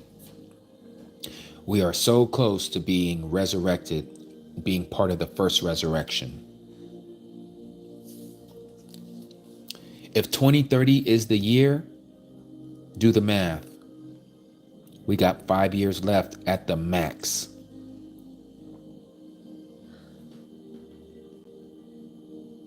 Hallelujah.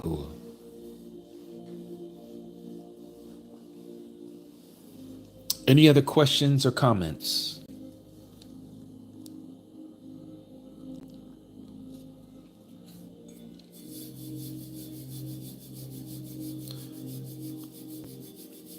5 years left at the max. This is why we're seeing everything ratcheting up. Things are accelerating. I was talking to Pamela, again, to Akodi Pamela and to Aki William about the seals. Many of you know this. The first seal has already been broken. That is C19. You all know that. The thing that people were taking, that they shouldn't have taken, but they taken it anyway. That is not the mark, but it wasn't healthy for anybody to have taken it either. But that was the breaking of the first seal. Oh, yes. Let me go there to first Enoch. I remember you bringing that up, Lester. Let's go there. And while I'm going there, we are getting ready to see the second seal. If it hasn't been broken already, it's about to be broken. Let me grab my apocrypha.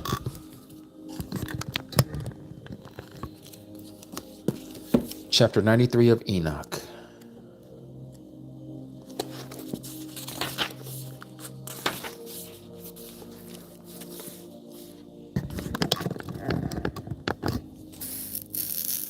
Let's read this together.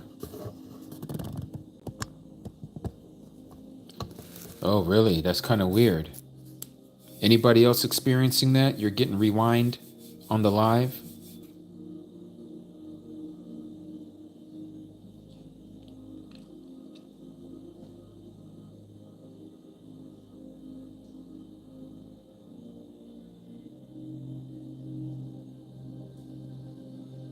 That's kind of weird.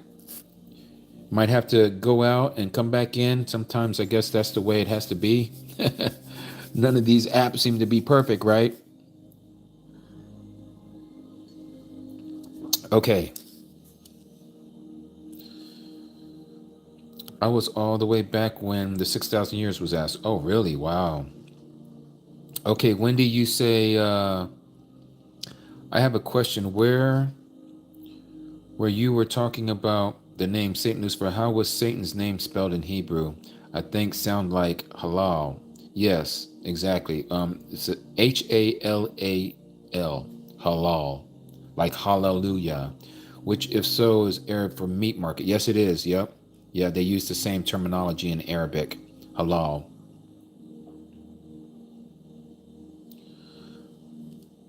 Nina, you're watching me on the TV? Woohoo! What? I am now on the boob tube. Just joking. All right, here we go. Chapter 93. That is kind of great that on YouTube you can watch it on TV or on any of your devices, right? All right, let's continue. And after that, Canok or Enoch both gave and began to recount from the books. And Canok said, concerning the children of righteousness, that would be you and me, and concerning the elect of the world, again, that would be you and me, and concerning the plant of uprightness, again, you and me, I will speak these things. Yes, I, Canok, will declare to them unto you, my sons, according to that which appeared to me in the Shamaim vision, in which I have known through the word of the set apart Malachim, the angels, and have learnt from the heavenly tablets.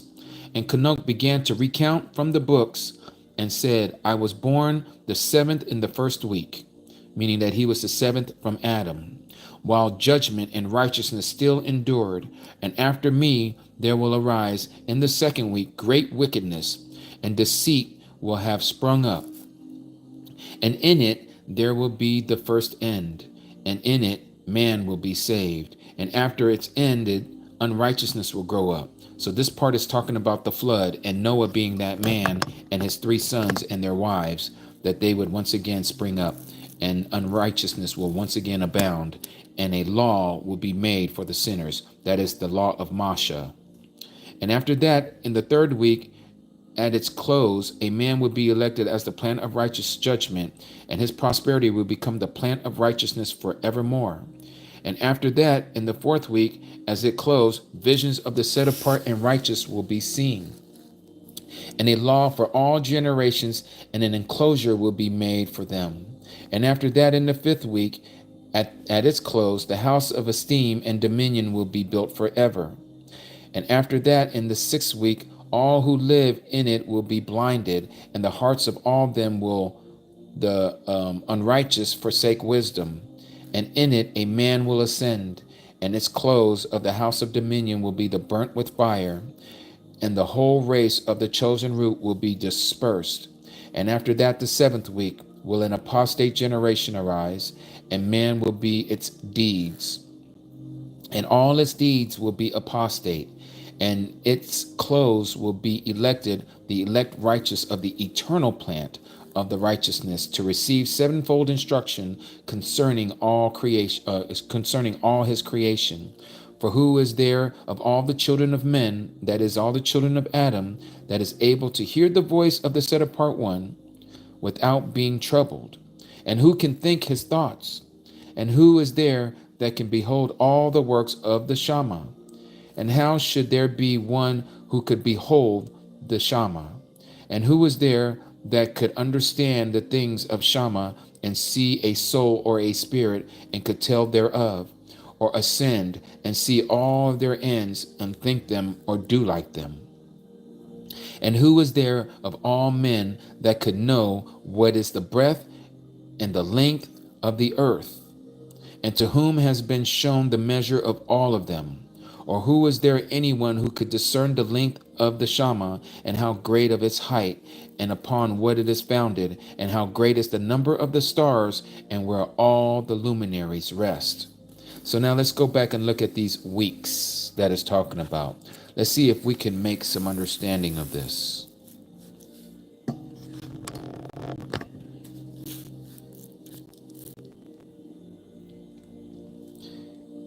I was born in the 7th in the first week. Okay, so we see the first week. And after that, there will arise a second week. Great wickedness and deceit will have sprung up, and in it there will be the first end. And in it a man will be saved. So we know this to be Noah. And after it is ended, unrighteousness will grow up, and a law will be made for the sinners. So this law is not the law of Masha, as I was speaking. This has to be the law that was given to Noah. Or could that be Abraham? And after that, in the third week, at its close, a man will be elected as the plant of righteous judgment. Who would that be? And his righteous judgment and his prosperity will become the plant. Okay, so this must be Abraham. The third week, at its close, a man will be elected. Abraham was chosen. He became this plant of righteous judgment, and his prosperity, or the seed of Abraham, will become the plant of righteousness forevermore to Abraham and his seed. Thank you, Yaverna. And after that, in the fourth week, at its close, visions of the set apart and righteous will be seen, and a law for all generations. So this is during the time of Moses, I'm assuming. An enclosure will be made for them. An enclosure will be made for them. Yeah, I think that's the tabernacle, right? Sounds like it, huh? Cody Shelby was just saying that. And after that, in the fifth week, at its close, the house of esteem and dominion will be built forever. I think that has to be the time of the Mashiach. And after that, in the sixth week, all who live in it will be blinded, and hearts of all of them will unrighteous forsake wisdom. And in it a man will ascend. And at its close, the house of dominion will be burnt with fire. So this man that will ascend, this right here, this sixth week sounds like us. A man will ascend. This sounds like the first resurrection. And at its close, the house of dominion will be burnt with fire, and the whole race of the chosen root will be dispersed. So this seems like now, and after that, in the seventh week, will an apostate generation arise. This must be after the millennial, and many will be its deeds, and all its deeds will be apostate. And at its close will be elected the elected righteous of the eternal plant of righteousness to receive sevenfold instructions concerning all his creation. For who is there of all the children of men that is able to hear the voice of the set apart one without being troubled? And who can think his thoughts? And who is there that can behold all the works of Shammah? And how should there be one who could behold the heaven? And who is there that could understand the things of heaven and see? Yeah, I believe that is the understanding and the terminology of what we read. the very end, the eternal plant of righteousness, that is the Mashiach.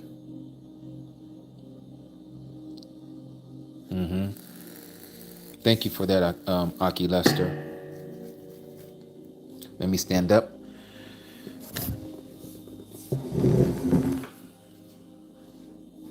Very, very interesting.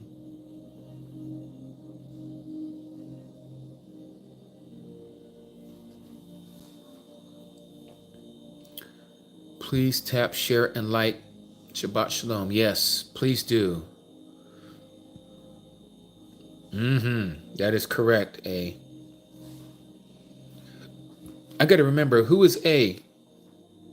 Can you tell me who you are, A? I can't remember. My brain forgets.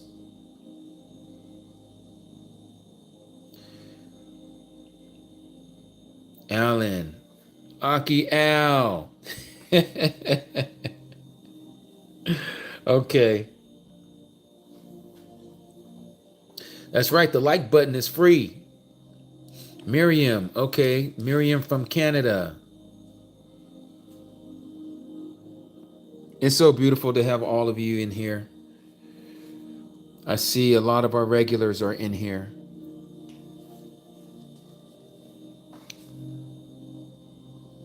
Anybody else have anything that they wish to share or expound or want to add to what we're talking about on this Shabbat?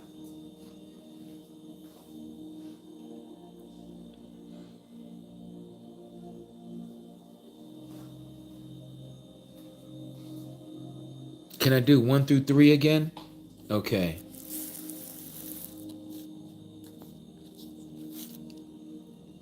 I, Enoch, will declare unto you, my sons, according to that which appeared to me in the Shamaim vision, in which I have known through the word of the set-apart Malachim, and have learnt from the Shamaim tablets.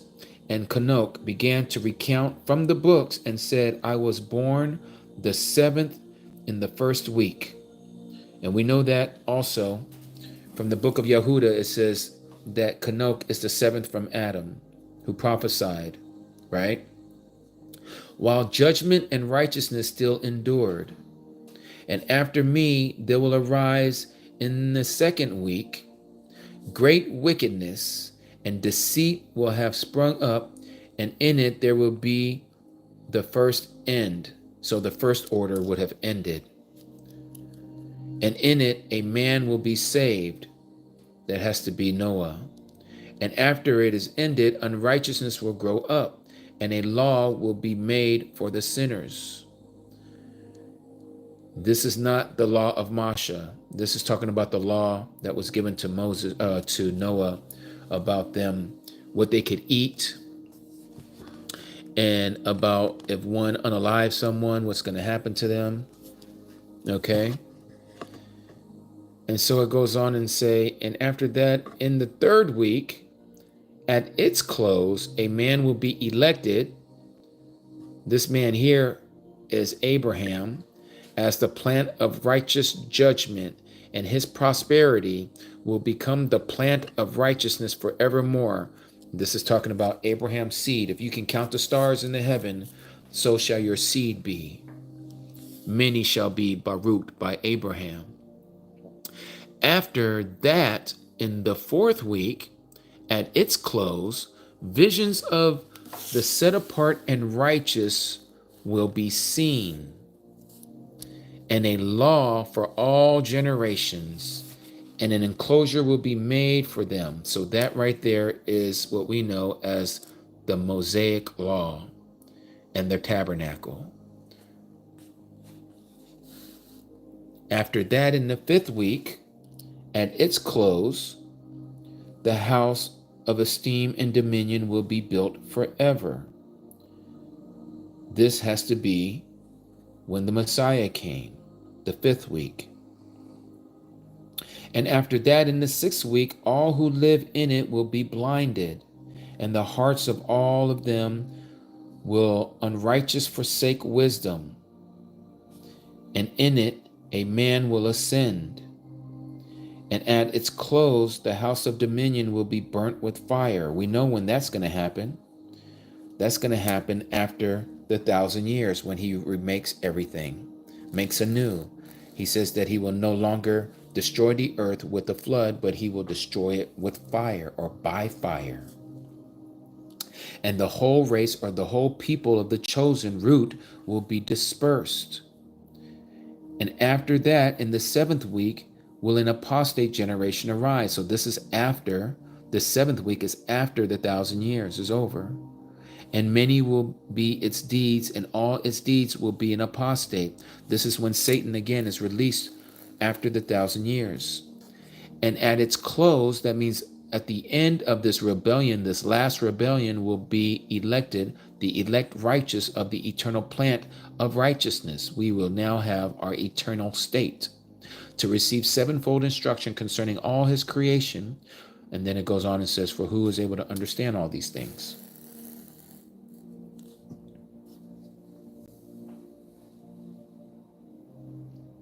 Yah scriptures, Adam and Eve, chapter. Okay, did I bring that down? I did not.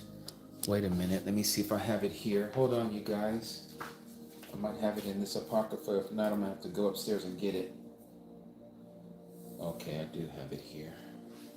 I don't know if this is the same. We're going to find out here in a second. Yasin, what chapter here? Chapter 3, verses 1 to 6. Let me see.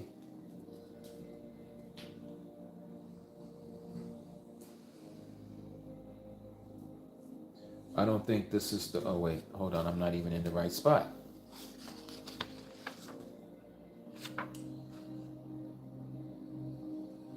No, this wouldn't be it either. I have to go upstairs and get it.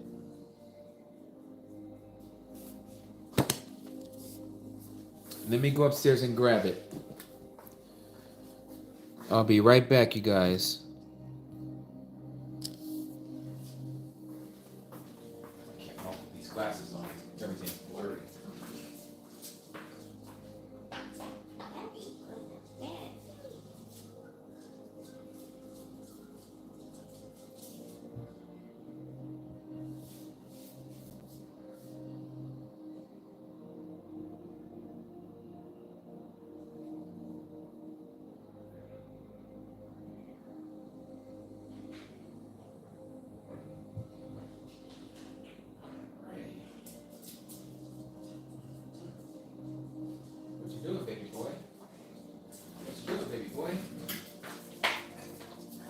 Okay. Let me pull this up.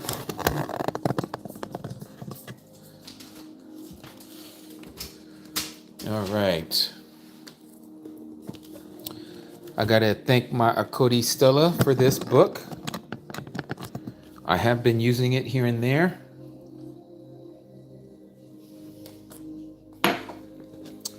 Okay. I haven't put my tabs on this one yet, so I got to look in here to see where that is. Page 1875.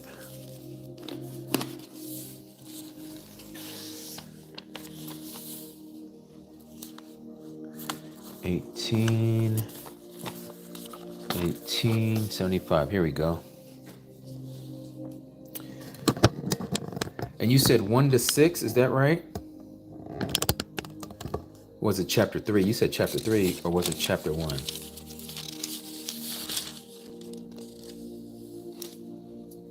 Oh, it is chapter 3.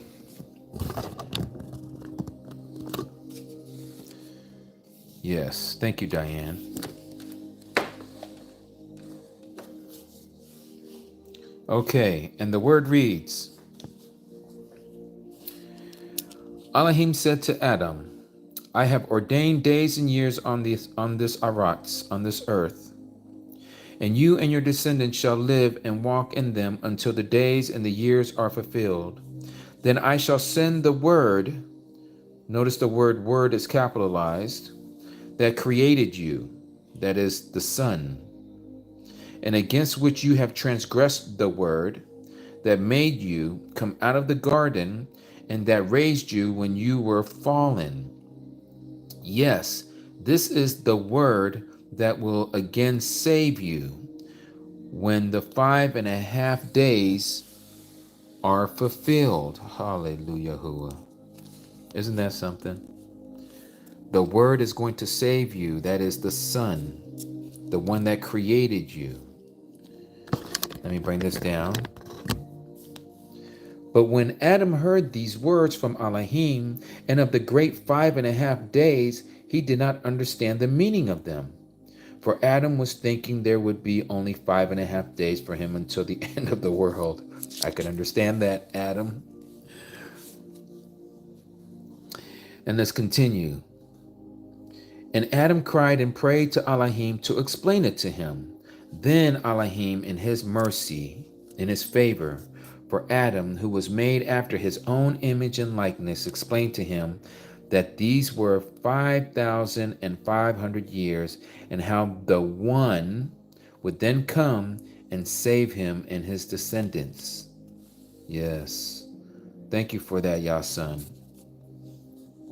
But before that, Elohim had made this agreement with our father Adam in the same term before he came out of the garden, and when he was by the tree where Hawa, who we also know as Kahua, Eve, took of the fruit and gave it to him to eat.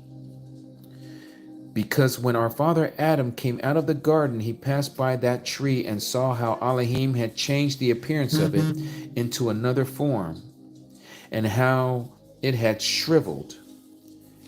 And as Adam went to it, he feared and trembled and fell down before Elohim in his mercy, in his favor, lifted him up, and then made this agreement with him.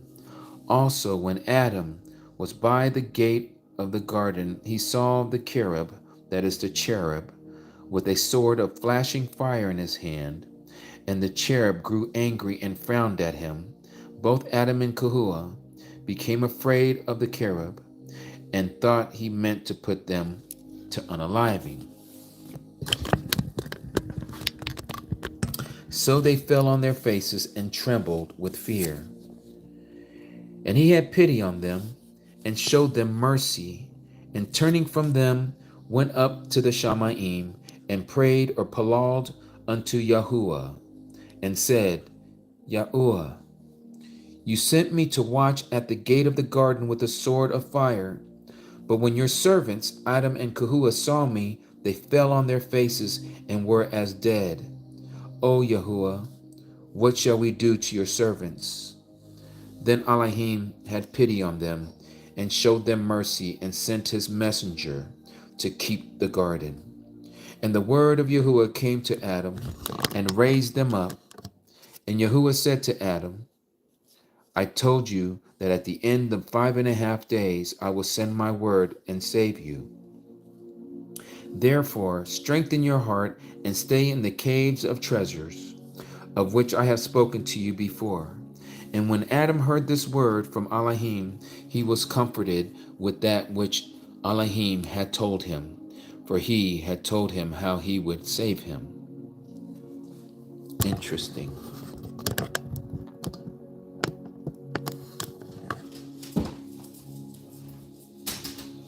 Interesting.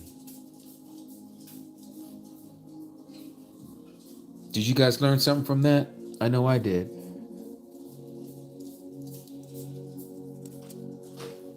Let me just scan something here for a second.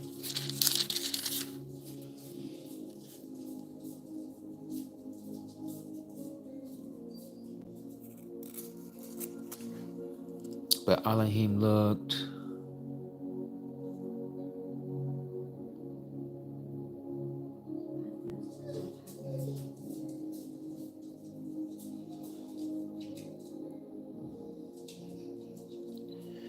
Let me read chapter 6. This sounds very interesting. Yes, he does. He loves us so much. Yahuwah loves us so much. I want to read chapter 6.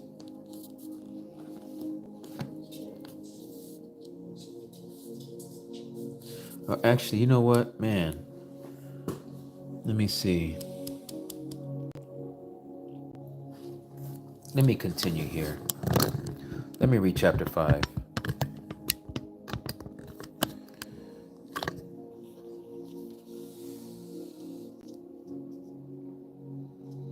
You just now got the message there, Jacob, that I was live. We've been live for 2.5 hours, Ak.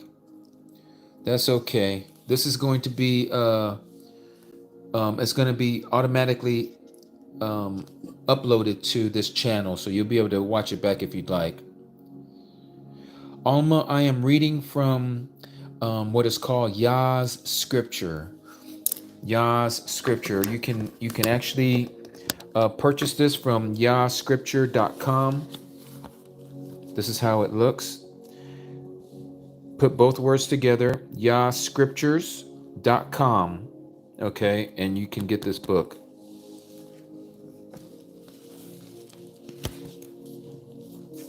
All right. So I'm going to read chapter 5 and chapter 6. I see we're losing some people. They're probably busy, and I know we're kind of getting into a different study here, but it's okay.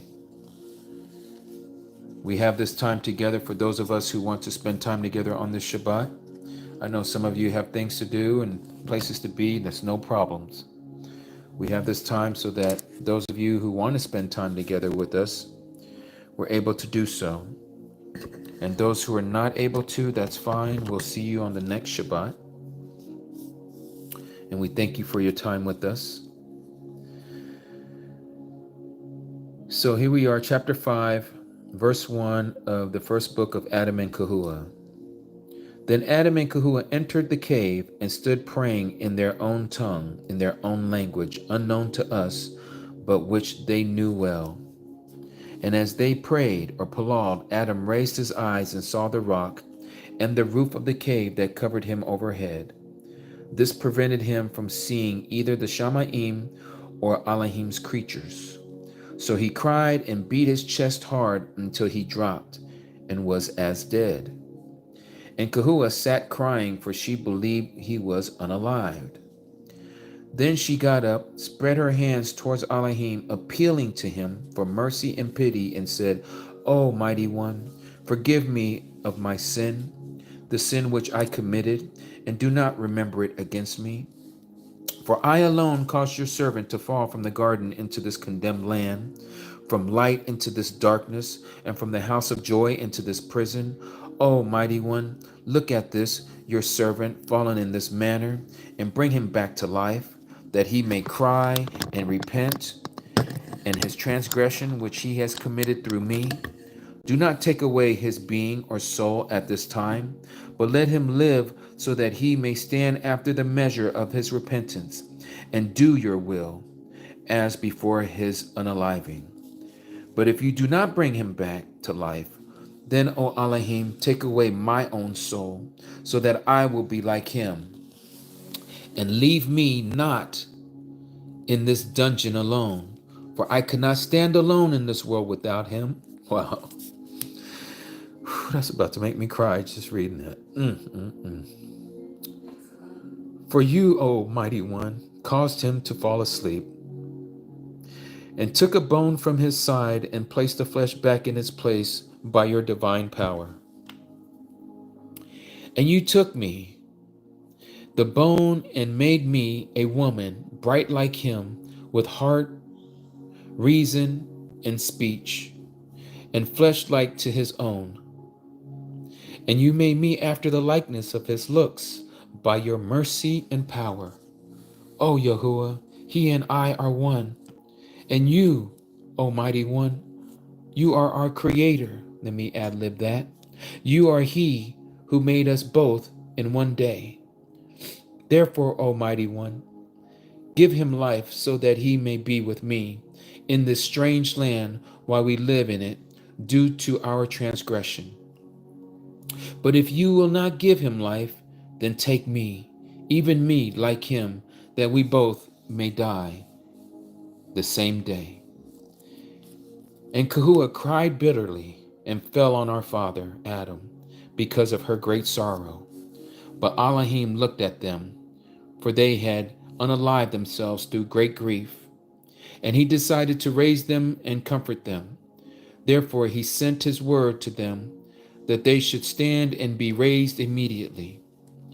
And Yahuwah said to Adam and to Kehuah, you transgressed of your own free will until you came out of the garden in which I had placed you.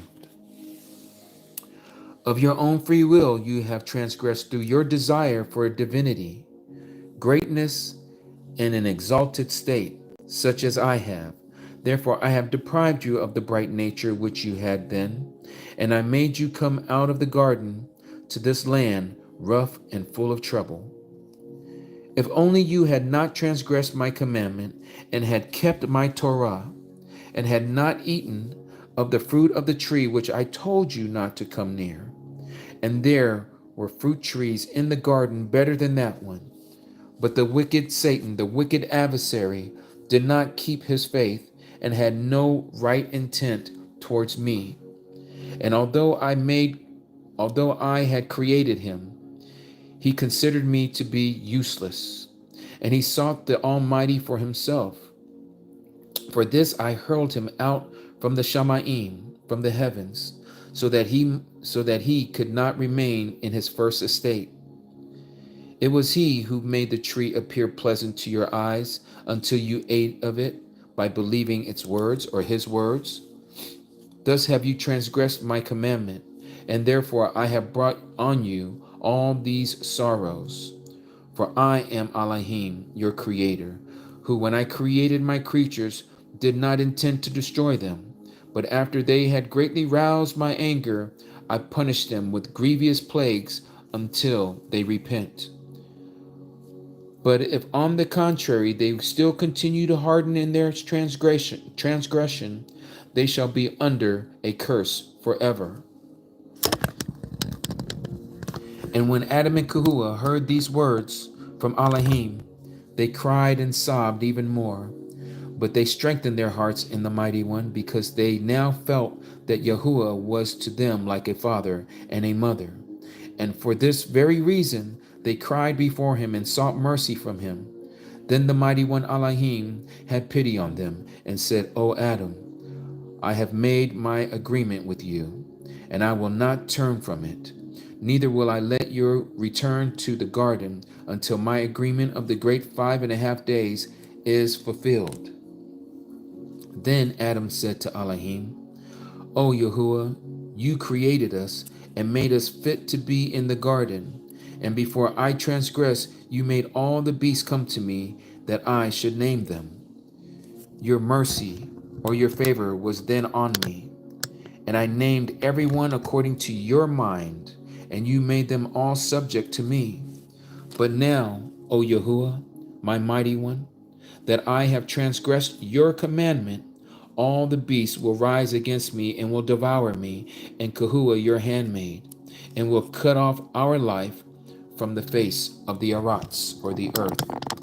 I therefore beg of you, O Mighty One Elohim, that since you have made us come out of the garden, and have made us be in a strange land, you will not let beasts hurt us.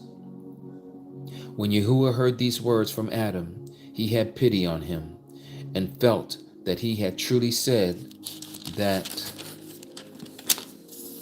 the beasts, let me bring this over, that the beasts of the field would rise and devour him. And Kehuah, because he, Yahuwah, was angry with the two of them because of their transgressions. Then Elohim commanded the beasts and the birds and all that moves on the earth to come to Adam and to be familiar with him, and not to trouble him in Kehuah, nor any of the righteous or any of the pleasant and righteous among their offspring. Then all the beasts paid homage to Adam, according to the commandment of Elohim, the Mighty One, except the serpent, against which the Mighty One Elohim was angry. It did not come to Adam with the beasts. Then Adam cried and said, O Mighty One Elohim, when we lived in the garden and our hearts were lifted up, we saw the messengers, we saw the angels that sang praises in the Shamayim in the heaven, but now we can't see like we once saw. No, when we entered the cave, all creation became hidden from us. Then Yahuwah, the mighty one, Elohim, said to Adam, when you were under subjection to me, you had a bright nature within you, and from that reason you could see distant things. But after you transgressed your bright nature was taken out of you, and it was not left in you to see distant things, but only things near to you, as is the ability of the flesh, for it is brutish. So it sounds like here at this point here, a dimension was separated that we couldn't see any longer. It was taken from our first parents. And when Adam and Yahuwah had heard these words from Elohim, the mighty one, they went their way, praising and worshiping him with a sorrowful heart. And Elohim ceased communing with them. And Adam and Yahuwah came out of the cave of treasures and came near to the garden gate. There they stood and looked at it and cried for having gone away from it. And Adam and Yahuwah went to the south of the gate of the garden of the side of it, and found there the water that watered the garden, which came from the root of the tree of Kai, which is the tree of life. And they saw that the water was split from there into 4 rivers over the Arats, over the earth. Then they came near to that water and looked at it, and saw that it was the water that came up from under the root of the tree of Kai in the garden. And Adam cried and wailed and beat his chest for being cut out from the garden, and said to Yahuwah, why have you brought so many of these plagues and punishments on me, on yourself, and on our descendants? And Yahuwah said to him, what is it that you have seen that has caused you to cry and to speak to me in this manner? And he said to Yahuwah, do you not see this water that watered the trees of the garden and flowed from there and was with us in the garden? And when we were in the garden, we did not care about it. But since we came to this strange land, we love it and turn it to use for our body. But when Yahuwah heard these words from him, she cried, and from the soreness of their crying, they fell into that water. They would have put an end to themselves in it, as never again to return and behold the creation. For when they looked at the work of creation, they felt they must put an end to themselves. Then Elohim, merciful and favorable, looked at them as they were lying in the water and close to being unalive.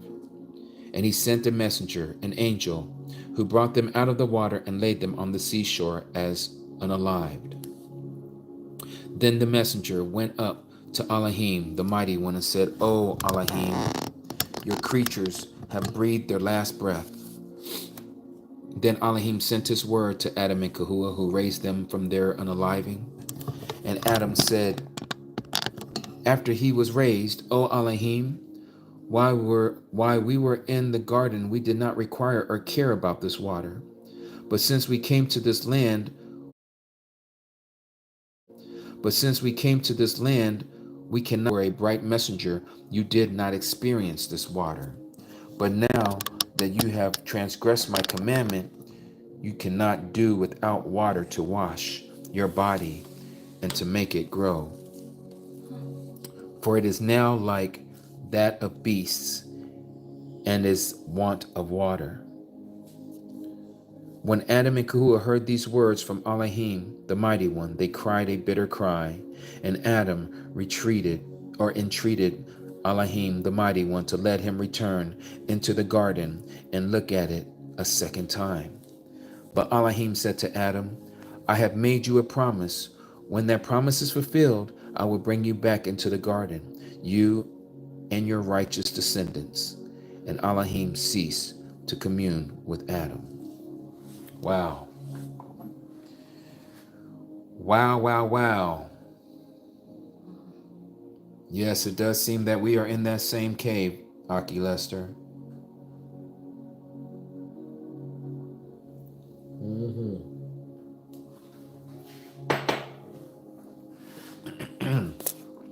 Excuse me. Yes, that is That is the sad state we have put ourselves in. But Yahuwah is able to take us back. And we thank him. We thank him for his son. Yes, ya son, that did fit for now. It is powerful and sad. I gotta blow my shofar. Hold on one second. My shofar that's on my face. It's called the nose.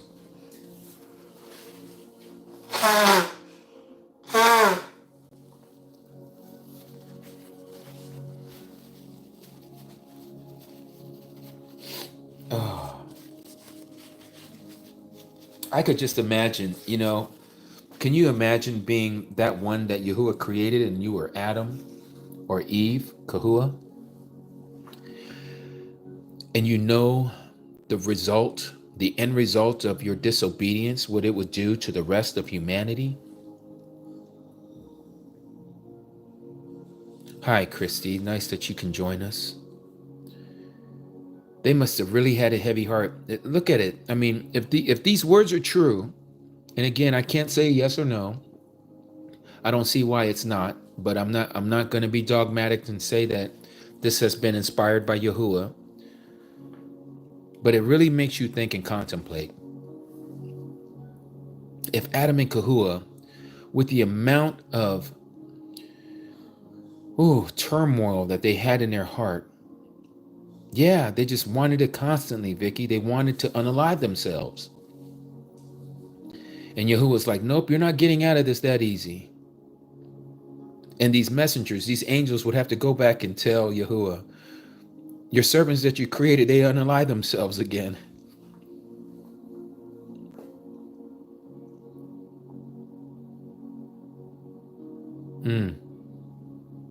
That's right, Camry. He did not create us to be thrown into the lake of fire.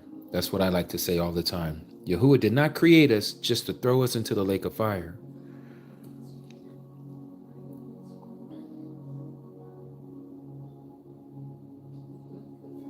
This is a very heavy thing called life. It's very heavy.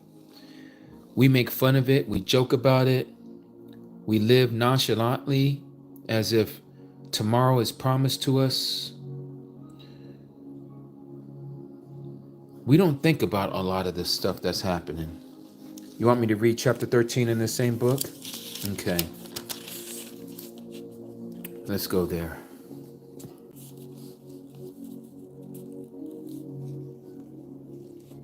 Yeah, I can just only imagine what our first parents must have felt like.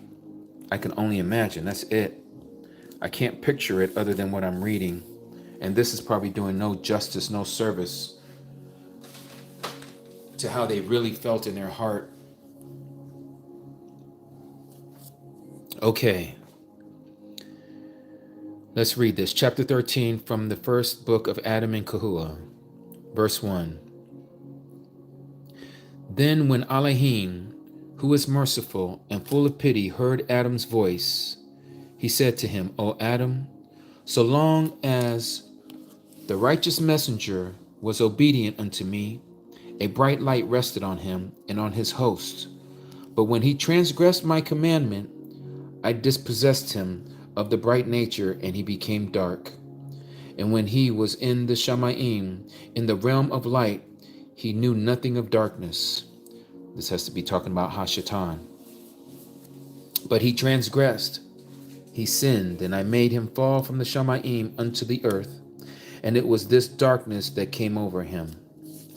And, O Adam, while in my garden and obedient to me, that bright light rest also on you. But when I heard of your transgression, I took from you that bright light. Yet of my mercy, my favor, I did not turn you into darkness, but I made your body a body of flesh, over which I spread the skin in order that it might bear cold and heat. If I had let my wrath fall heavily on you, I should have destroyed you, and I turned you into darkness. It would have been as if I had unalived you. But in my favor, I have made you as you are when you transgressed my commandment, O Adam. I drove you from the garden and made you come forth into this land and commanded you to live in this cave. And darkness covered you, as it did over him who transgressed my commandment. Thus, O Adam, has this night deceived you. It is not to last forever, but is only of 12 hours. When it is over, daylight will return. Do not sigh or be moved, or do not say in your heart that this darkness is long and drags on wearily. Do not say in your heart that I plague you with it. Strengthen your heart. Be not afraid. This darkness is not a punishment. Adam, I have made the day and have placed the sun in it to give light in order that you and your children should do your work. For I knew you would sin and transgress and come out into this land. Yet I wouldn't force you, nor be heard over you, nor shut up, nor doom you through your fall, nor through your coming out from light into darkness, nor yet through your coming from the garden into this land. I made you of the light, and I willed to bring out children of light from you that were like you. But you did not keep my commandment one day until I had finished the creation and Barak everything in it. Then concerning the tree, I commanded you not to eat of it, yet I knew that Shaitan, the adversary, would deceive himself, would also deceive you. I made known to you by means of the tree not to come near him, and I told you not to eat of it, of the fruit thereof, nor taste it, nor yet sit under it, nor to yield to it.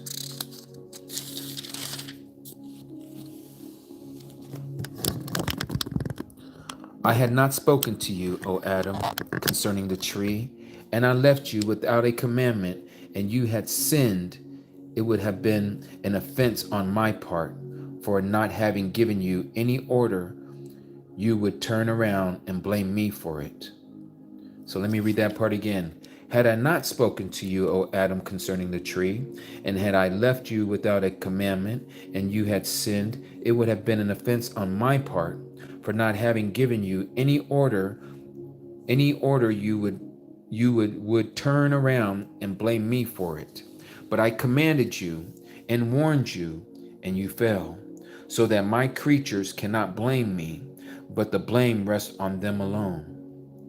And O Adam, I have made the day so that you and your descendants can work and toil in it, and I have made the night for them to rest in it from their work, and for the beasts of the field to go forth by night and look for their food. But little of darkness now remains, O Adam, and daylight will soon appear. Hallelujah.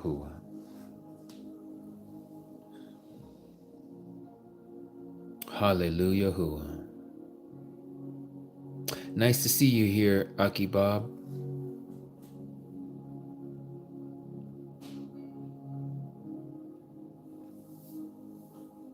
You know, this is my first time actually reading this book, and I must say, it has been very intriguing, to say the least.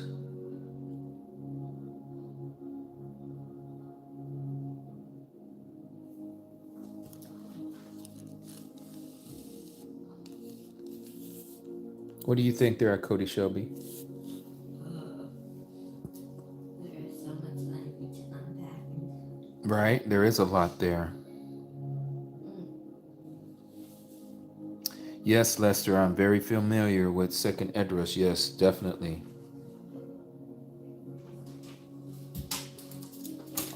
What's up, baby girl? Yes, sheepish. You over there making all that noise? Well, who you barking at? Who you barking at? Yes. All right.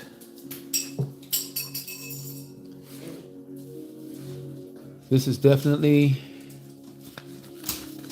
heartbreaking and yet beautiful.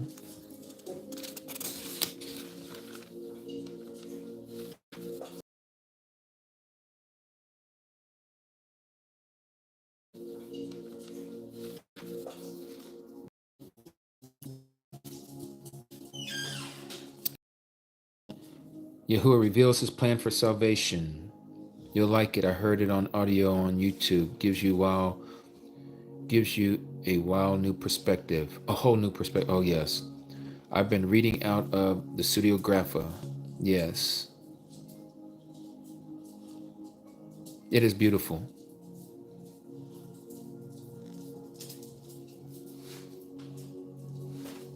Diane, I've been hearing all kinds of rumors lately about Christopher Columbus that is contrary to the history that we have been taught.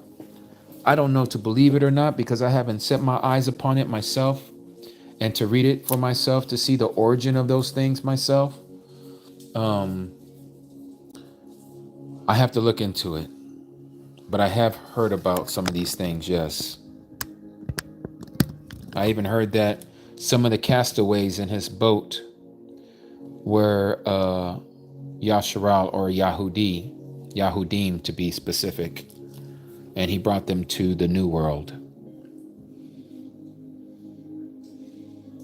Yes, I heard of him being a Knights Templar. I have read about that and looked into that matter, yes.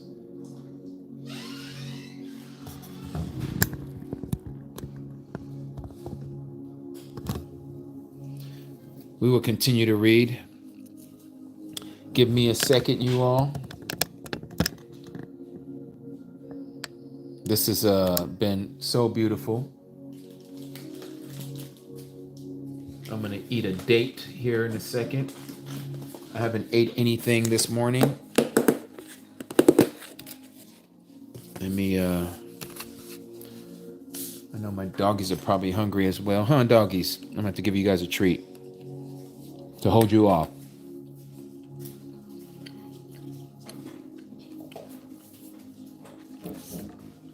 Okay. Hold on 1 second, Miss Paka. Let me take care of my dogs real quick. Come here, doggies.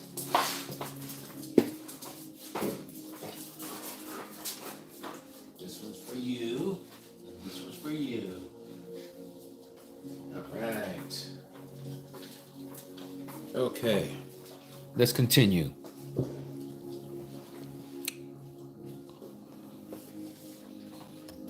I must have read your mind. Okay, here we go. Chapter 14, verse 1.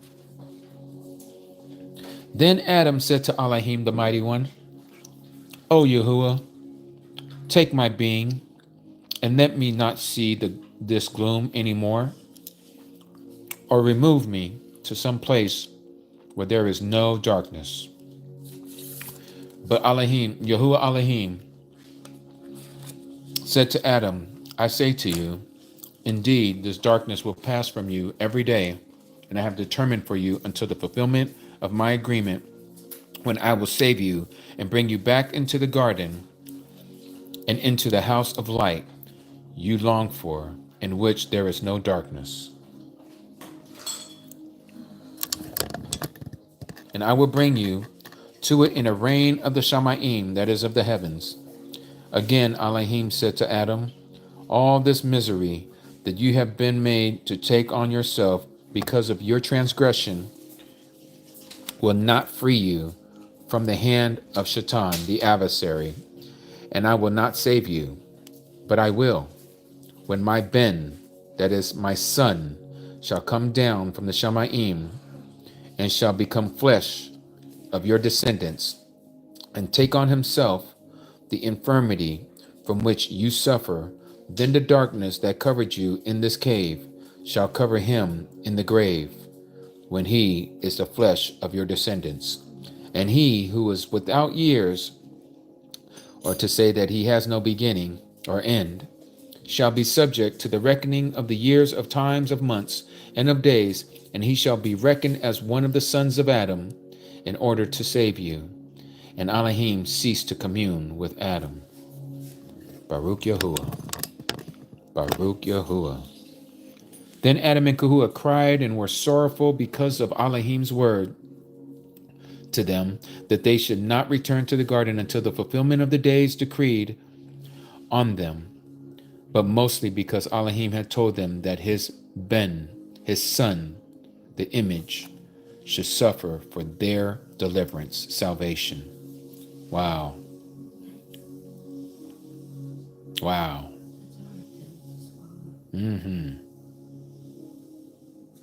That is beautiful. That is beautiful, family. Snacking as well? Yes, I'm snacking as well. We were eating the heavenly food. Now it's time to eat the earthly food. Yes, EW. Speaking of who we know as the Mashiach in this book. You know, a lot of the apocryphas, you'll see glimpses of the Mashiach is coming, just like in the book of Kanok and Enoch. You'll see it in Edras. You'll see it in Baruch.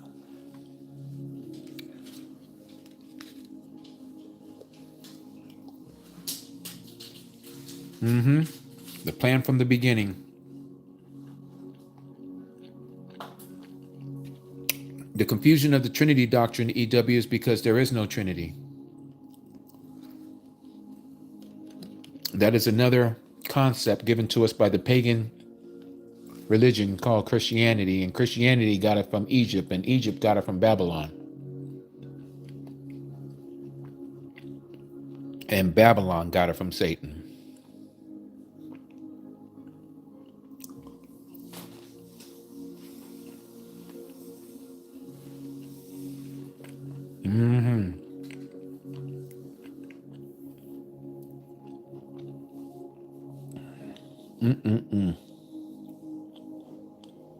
This was beautiful, family. This is very beautiful.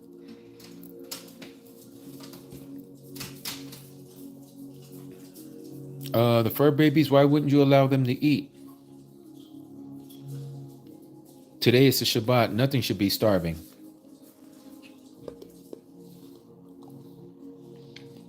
Ain't that right, doggies? Nothing should be starving, huh? They're like, yeah, we're starving. Feed us some more.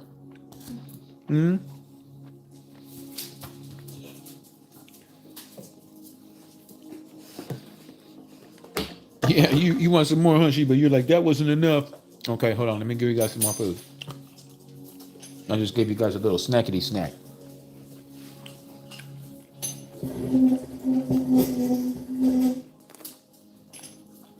So give me a second, you guys. Let me take care of my fur dogs.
with you all in just a second there, Mishpaka.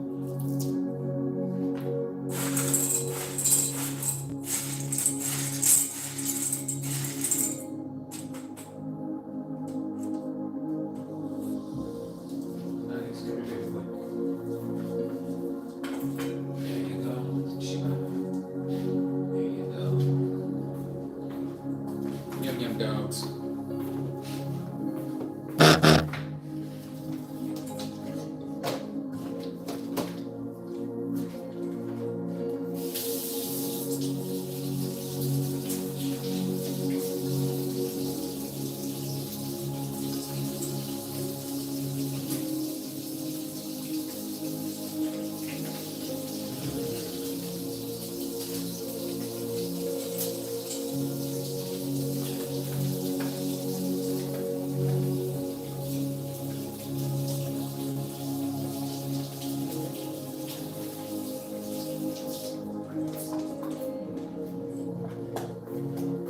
Alrighty.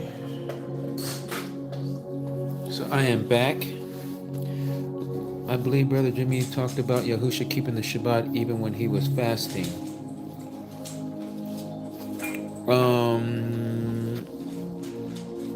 What do you mean by that, Vicky?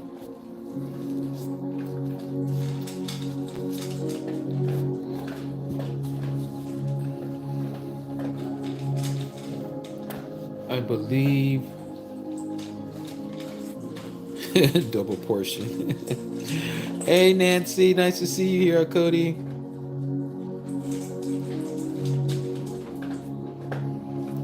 Scroll up, okay.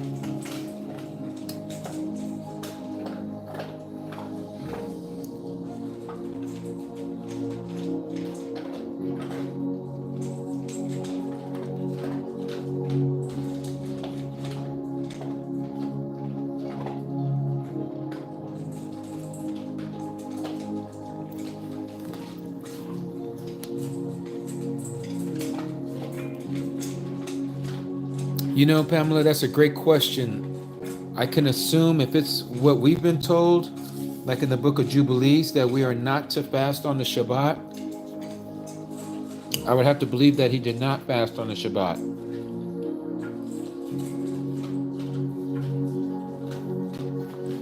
I believe it's in second Esdras as well, where he wasn't allowed to even fast on a Shabbat. He ate the lilies of the field.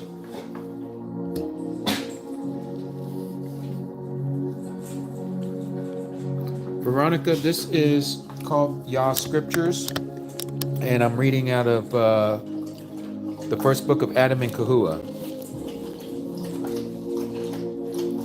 That's what it looks like.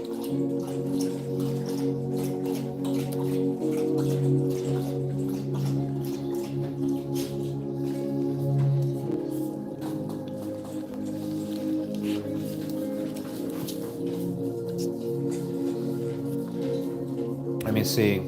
So I wanted to ask you guys, how are you guys liking YouTube? Is it okay? Does it seem like an okay platform?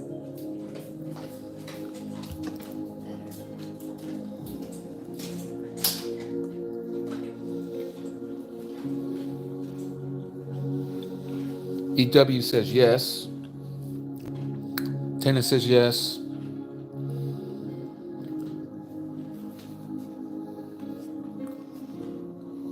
Okay.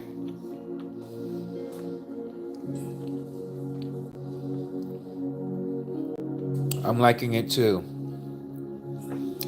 So what I'm thinking of doing, oh yeah, it's definitely better than Fanbase. What I'm thinking about doing is when I go back to TikTok, I think I'm going to use that to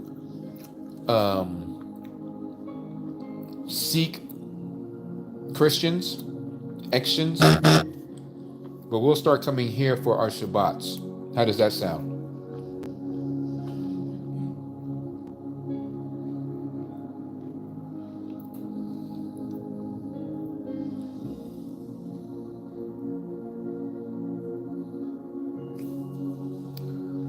Sounds excellent. Sounds great. I like it. Okay. So that way we can kind of keep some of the ruckus down when we're having our set apart gathering. We'll come here because it doesn't seem like there's as much confusion here during our live as we do when we're on TT. So we'll come here for our Shabbat meetings and studies. And for those of you who want to join when we're out there recruiting to find other people like ourselves that are wanting to come out of these other religions, I will do that on the pagan day, Saturday. But our Shabbat will be here. It is a bit of distracting, yes, Alma.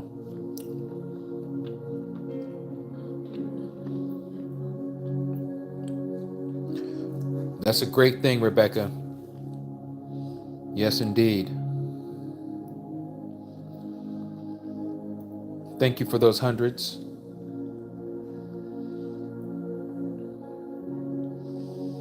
And so I know some of our brothers and sisters weren't able to make it here today, but we'll get the word out to them. I like that, Bob. Same time, different station. And Yahuwah was kind of talking to me, and placed it into my being yesterday, that I mean, I know we're having fun and DJ, BJ and all that stuff and music and all that to celebrate him, but I won't be doing that anymore. I want to give him praise and honor, and we don't want to bring in worldly ways into our set apart gathering.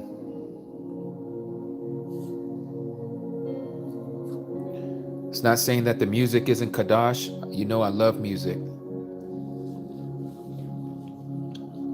But I feel like I have to follow exactly what Yahuwah is telling me. The last thing we want is a little leaven.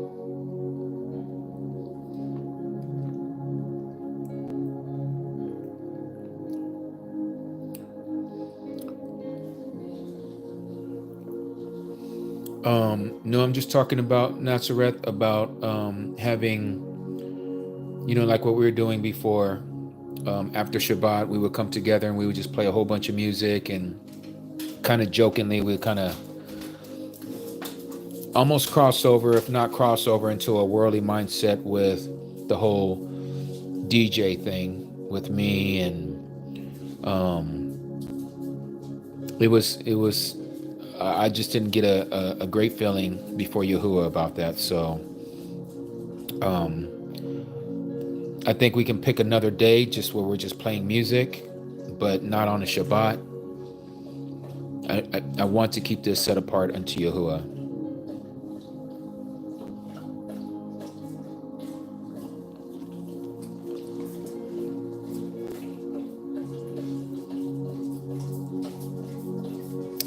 Sister Diane, did I miss something?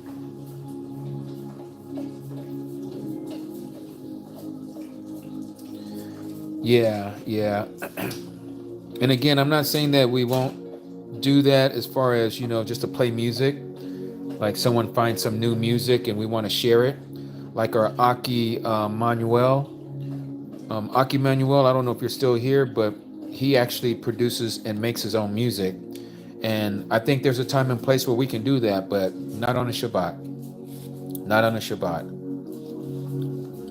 Maybe like once a month, we'll pick a day where we can all come together and we'll listen to music that people want to share.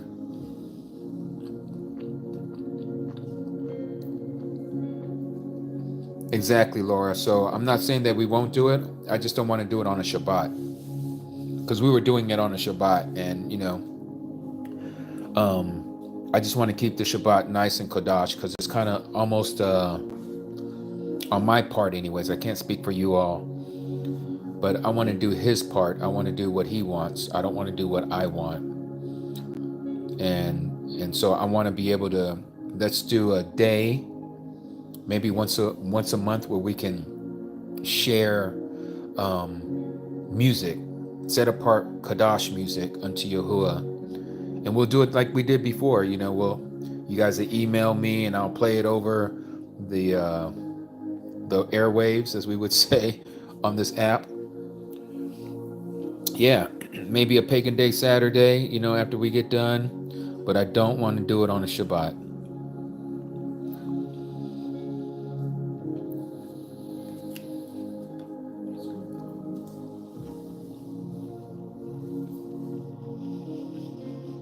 And I still don't know if I had missed something earlier someone wanted to share.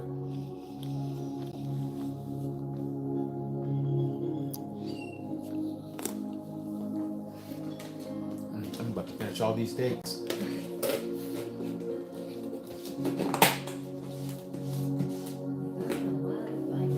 Yes. Yes, we need to guard the Shabbat. Yes, Cody Nancy. Yes, please, Diane.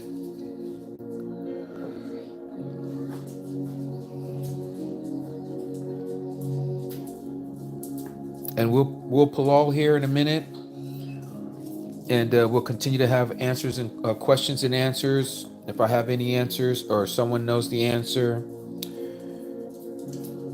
I have a question. If a person has no food on Sabbath, would they be able to buy food, or is that a big no? That's a big no, but sometimes like our our Aki Patrick and Aki Al was in a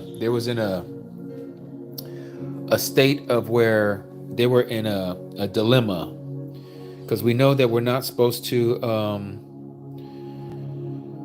purchase anything, but at the same time we're not supposed to fast. So they were hungry and they wanted to eat, but they knew that they weren't supposed to buy something, but yet they know that they're not supposed to fast on Shabbat either. And again, of course, Yahuwah does give us favor, patience, and long suffering toward us, because we're still working this thing out.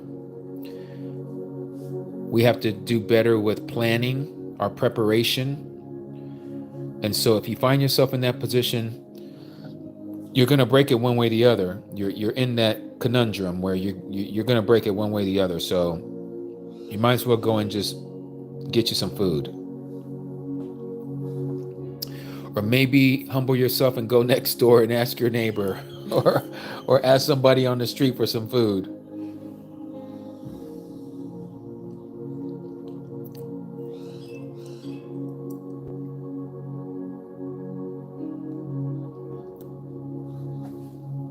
Yah gave me a Baruch yesterday from my fibrous dysplasia. I was diagnosed with it back in 2016. He not only showed me what to take naturally to get rid of it, but also grow back the natural bone in my... Wow. Praise Yahuwah. All Baruch to him.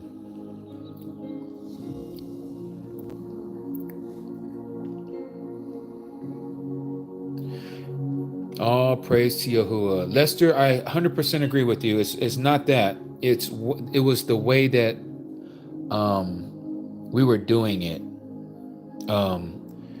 You know, you guys, I'm not saying you, but others were calling me DJ BJ. I'm accepting the DJ BJ role, and it just wasn't Kadash. And I'd rather do that on a day that's not Shabbat than on Shabbat. That's not saying that you know, praise and worship isn't acceptable. We know it's acceptable on a Shabbat out of all days. But it was just the way we were doing that. I wish not to do that on a Shabbat. I understand, Diane. That is so beautiful. There's nothing like Yahuwah not only revealing himself to you, but answering you, and at the same time giving you the remedy. That is a beautiful thing.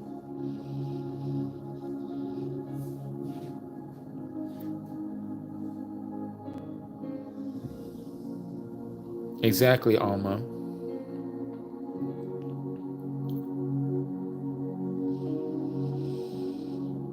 %. There's Aki Manuel. Thank you so much, Miss Paca, for the palals. My blood work from yesterday from the ER came back great, even though I wasn't feeling well. We're glad to hear that so much, Jorah. That's beautiful to know. Cyro, you're getting better yourself. Praise Yahuwah. Yes, let's pull all.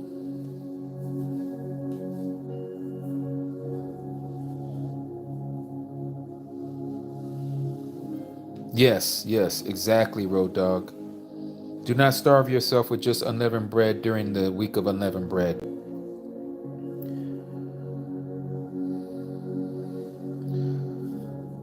Let's pull all. Heavenly Abba, we come before you in the mighty name of Yahusha.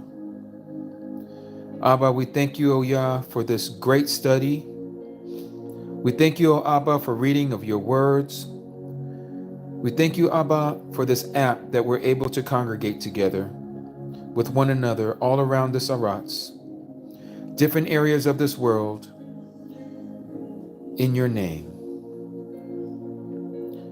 Abba, we thank you for the healing. We thank you for the answers of our Palal to those that you have showed yourself to them, Baruching these temples that we dwell in. Abba, we ask that you continue, O Yah, to shape us, mold us, purge us, purify us, whatever you need to do, O Abba. If we're in your way, if we're being stubborn, if we're rejecting your truth, may you reveal it unto us. For we know that none of us, O Yah, are an island to ourselves. Not only do we need you, but we need one another in this time as we're walking through the Sarats. We thank you for your Ruach HaKadosh that goes before us. We thank you for your Ruach HaKadosh, O Yah, that teaches us and guides us. We thank you, O Yah, that you have given us your Ban, your Son, in our place, to take upon himself all of our transgressions, the curse that we find in the law. Abba, we thank you on this day, your Son was resurrected from Sheol and was brought up, O Abba, so that we all may have life eternally. For there is none that is without sin, no, not one. We have all fallen short to your esteem. And yet, O Abba, we thank you for your long suffering towards us, your patience with us, your compassion towards us, your love towards us, O Abba. You say that you are faithful even when we are faithless, O Yah. As we try to get a glimpse of our first parents and what they went through and what we read today,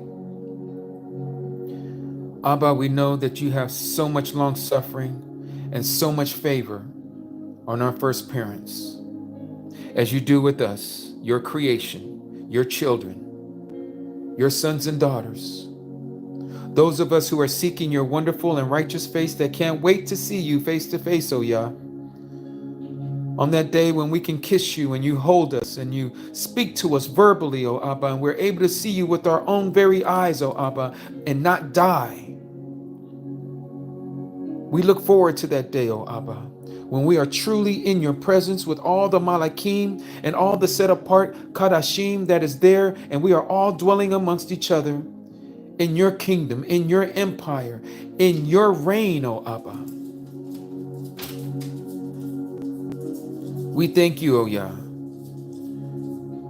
for you truly are the author and finisher of our Amunah, our faith.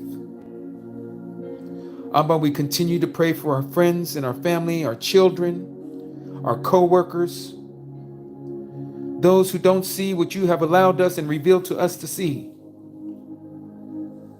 Even our neighbors that live beside us, O Yah. May it be your will that you open up their eyes to the deeds of the wicked one and how he has deceived so many of us, O Abba, with the lies of Christianity, with the doctrines and the traditions of men, with their high days, the fake days, O Abba, that turns our hearts away from you and cause you to be jealous and brings about your wrath upon your people and your creation.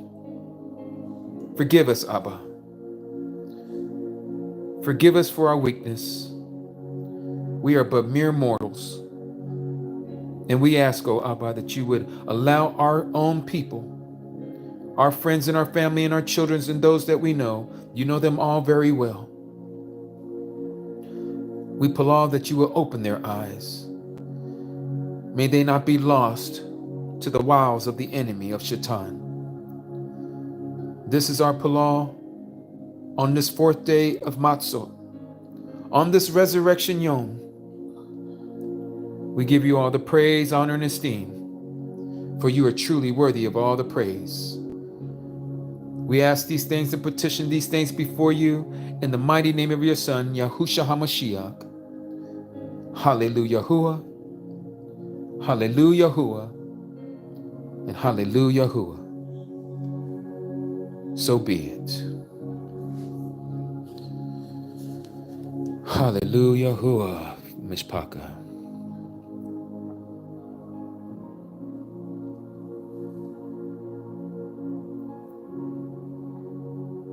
Again, it is so wonderful to spend this Shabbat with all of you.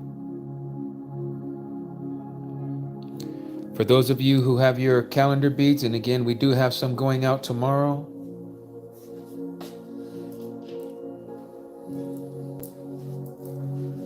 Let me update this one because I haven't had a chance to update it. All the purples on this one are Shabbats. This one's actually leaving us and it's going to Cody Jackie. Jackie C, this is yours. It's going out to you tomorrow. Be looking out for it. So your tie down should be right there. The third Shabbat of the first month.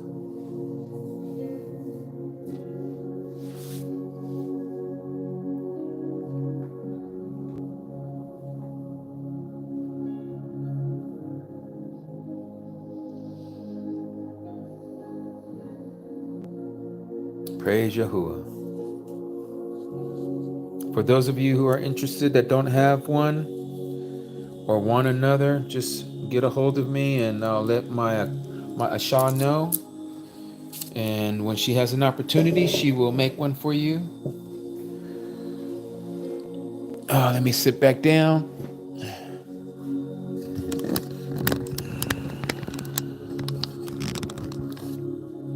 Again, I want to thank Akodi Stella for this beautiful book called Yah Scriptures. Without you, Akodi, I don't think I ever would have purchased one of these. So I thank you for purchasing this for me. May Yahuwah Baruch you for doing so that I've been able to Baruch others by the reading of this on this platform.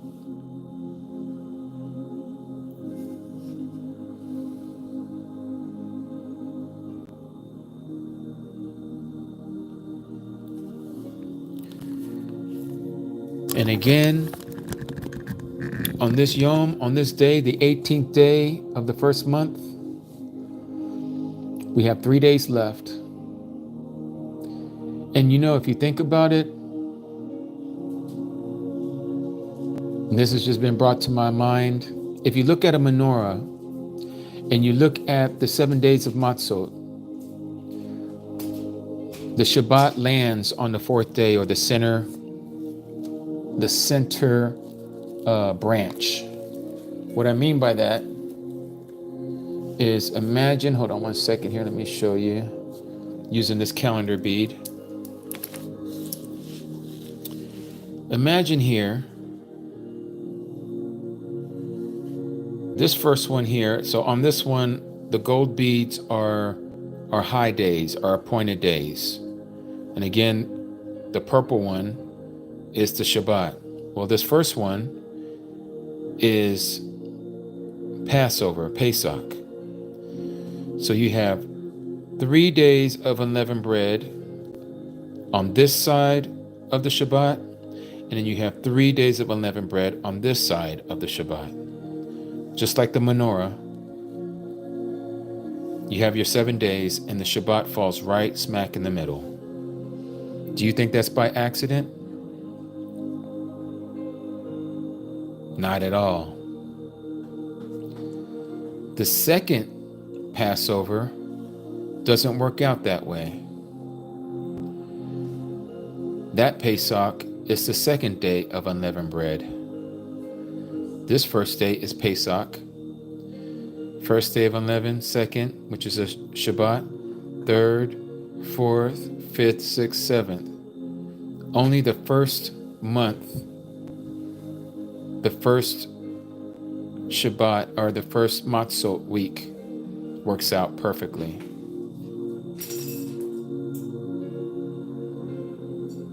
No, you can't eat leaven on Shabbat, Yorvina. Yorvina, is that how you say it? Is the J silent? Or do I say Jervernia? Or Jervernia? Or is it Uvernia? But no, you can't eat leaven.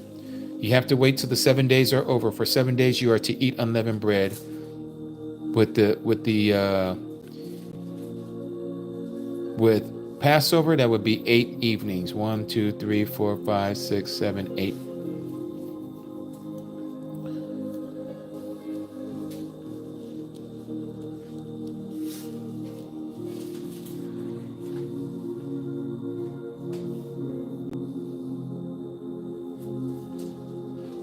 So it is with the J. Okay, gotcha. The next time I will be going live again will be on the 9th. That will be the last day of Unleavened. And it will be here on YouTube. It will not be on TikTok, because TikTok I will not be reinstated until the 12th. And I'm only going to use TikTok from this point forward to recruit.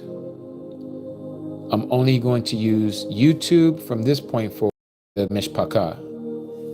It would be for our gathering. And so our feast days, our Shabbats is going to be here on YouTube. Yes, Taylin. But not only Shabbats on Sundays, but also any of our high days as well, all of our feast days. Anything to do with our walk as the Nazarim is going to be on YouTube. What I share on TT from this point on is going to be geared towards those that Yahuwah is telling me to recruit, to get them out of that pagan world that we're all coming out of.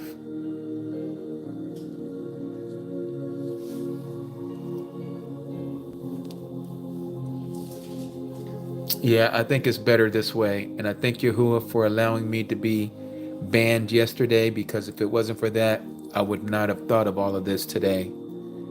So everything happens for a reason. Alexis, what is your question? Let me go back and see if I just missed it. Do we eat unleavened on Sabbath? Like, can we cook some? Okay, Alexis, so yes, you do eat. You're supposed to eat unleavened today, but you are not allowed to cook. No cooking on the Sabbath. Everything is supposed to be prepared the day before.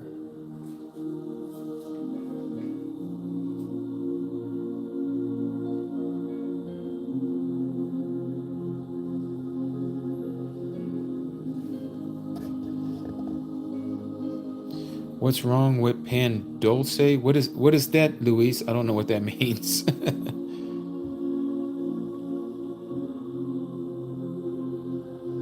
Diane, why did they ban me yesterday? Because I had got reported by some ex-gens that I was speaking hate speech.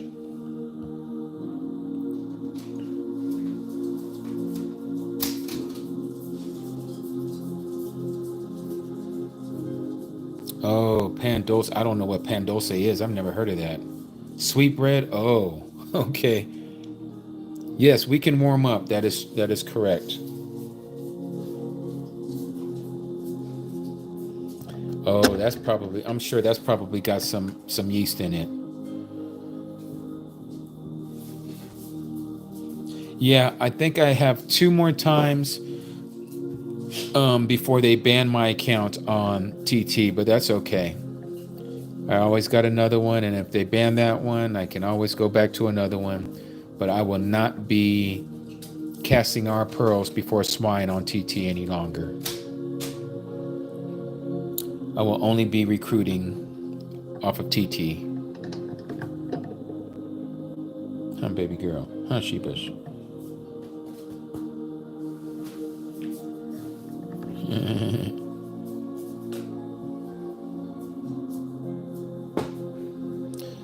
Yeah, son, if you have to use fire to warm up, that's a no-no. Microwave, go on and do it. That's fine. But you're not supposed to kindle a fire in your dwelling on Shabbat. It symbolizes strange fire. It symbolizes bringing in strange doctrine into your temple, is what it represents.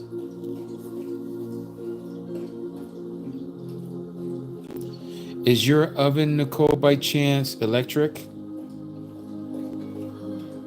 Oh, you have an electric stove? Yes, that's fine, long as it's not of gas.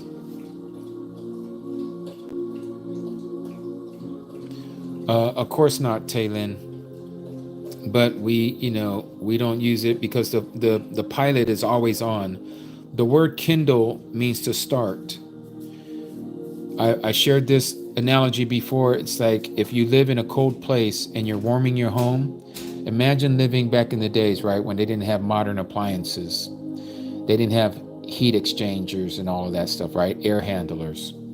And you lived in a teepee, a hut, a tent, and you're keeping your family warm or keeping yourself warm. You are not supposed to go out and collect wood. The wood should already be outside your tent. And all you would have to do is go out there, bring it into your tent, and throw it on the fire. A fire that's already been lit, that's been going, that's keeping you warm. You don't put out the fire because it's Shabbat. You keep it going. You're just not supposed to start a new fire on Shabbat. Exactly. Yeah, crock pot is different. Has nothing to do with crock pot. You can use your crock pot, but again, you shouldn't have something that you need to be cooking. So like I told my wife one time, she was like, well, I'll just use the microwave to cook. No, you use the microwave to warm.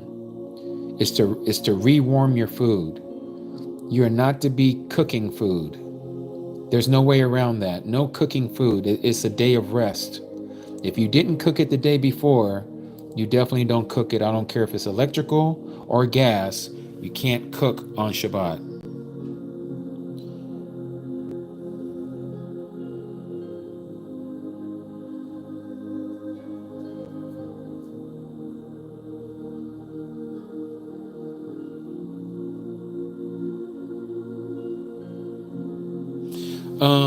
Manuel, so here's the other thing, right? It says that we are not to have any yeast in all of our home. So now, back in those days, the word yeast that they used was for literally leavening bread. The way we have all these different products today that has yeast in it is different. Remember, this feast day, this feast week has to do with eating unleavened bread. We're not to eat leavened bread. Okay? We're not to eat leavened bread.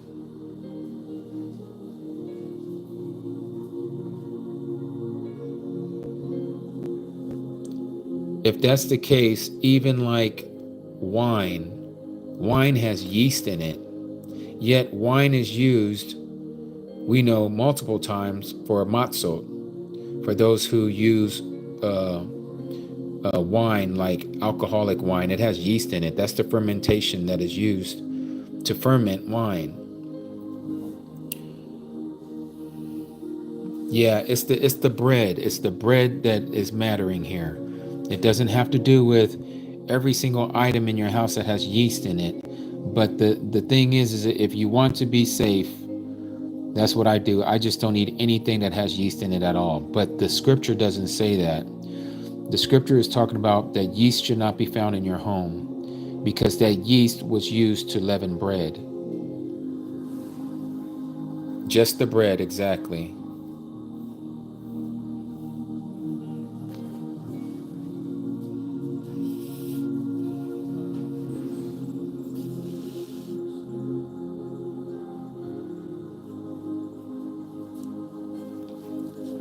And and this is why, like what we read earlier in Colossians chapter 2, and sometimes I have to remind myself as well, because in this walk there is so much confusion, because we just weren't raised in this understanding. We weren't raised knowing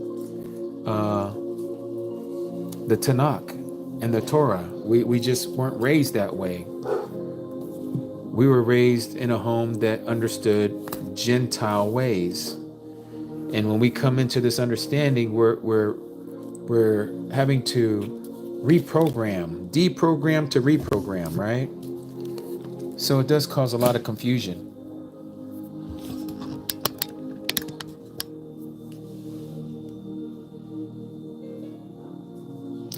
Yes, that was some delicious unleavened bread. I'm still chewing on those to this very day. I just wanted to take you guys back here to Colossians again, so you guys can see this for yourself. Very key. And we're going to go into, since we have questions about Matzut, the 7 days of Matzut, I think it's best to have a refresher and let the Ruach teach us by his words to bring into our remembrance. Again, Apostle Shaul, he says, "Let no one therefore judge you in eating or in drinking, or in respect of a festival or a new month or Shabbat, which are a shadow of what is to come, but the body of the Messiah," or the body is of the Messiah, a foreshadow of the Messiah, the body, right? So here again, we're not talking about you're not supposed to eat, you're not supposed to drink. You're going to do these things. You should be eating, you should be drinking on these festivals. That is, except for the Day of Atonement. We know we don't eat on that day from evening to evening. But here, Shaul is talking about how you are keeping it. So like some of you who are asking questions about Matzot, we're learning, right? We're still reprogramming ourselves, how we are trying to do this from the understanding of the instructions, the Torah. So let's go to Exodus. And more is going to be revealed to us over time. Again, it is by repetition that we learn. And so here we see Exodus chapter 12, starting in verse 13, or is that 15? 15. 7 days you shall eat unleavened bread. You see that, 7 days. So that would include the Sabbath day, because the Sabbath day is in the middle. I just showed it to you. 3 of those days are before the Sabbath and 3 days after the Sabbath, okay? Indeed, on the first day you cause leaven to cease from your house. Notice that on the first day, meaning that by that first day you should have no leaven in your house. For whoever eats leavened bread, notice what it says there. It doesn't say you're eating cereal that has leaven in it. We're not adding to the word nor taking away from the word. Remember that. Anyone who adds or takes away, Yahuwah is going to deal with them. It specifically says here, for whoever eats leavened bread from the first day until the 7th day, that being shall be cut off from Yasharal. Do you see that?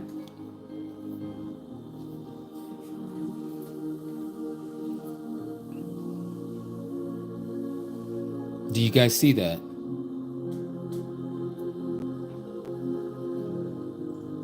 If I was you, I would underline that for those of you who have short memory like I do. And you see that Yahuwah is specifically talking about leavened bread. Okay? So now that means you got to be careful, because some of these let's say like Aki Pat hit me up, was it yesterday? Days are going by so fast, Aki, I can't remember, but he was asking me about a Snickers bar, right? And some Snickers, or not Snickers, but some candy bars, sometimes they have a biscuit in it, right? So if it has a biscuit in it, there's a chance that it has leaven in it, and a biscuit is just another form of bread. So you got to be careful, okay? Even though it's been coated with caramel and coated with chocolate, you can't tear that bar up because that bar has got leaven in it because of the biscuit. Yes, Kit Kat would be another type. It's got a biscuit in it, right? So just be careful. We're talking about leavened bread only. And again, what does the leavened bread stand for? Well, if Yahuwah in the form of Yahusha is our manna that came down from heaven, this heavenly bread, then leaven must be the antithesis to that, or the opposite of that, which is something that is a different, foreign, strange teaching, a different word. Uh-oh, Jorah, you is in trouble. You ate a Kit, I don't know. Look into I don't know if Kit Kat has leaven in it. I'm just saying, anything that has a biscuit in it that's made with bread, you want to just be careful, okay? Because it's talking about leavened bread. And not only that, but Yahuwah will forgive you. We need to do better. We need to check what we're eating, okay?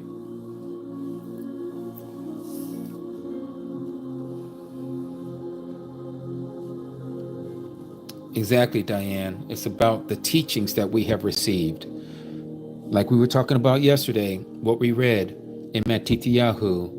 Was it 15 or 16 or was it 18? Let's go there.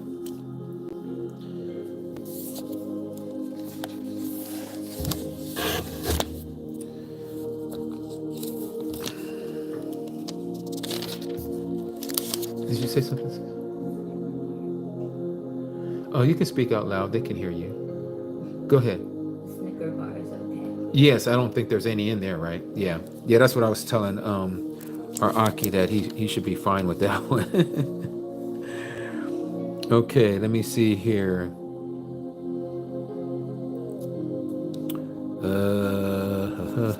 I think it's 18. 18.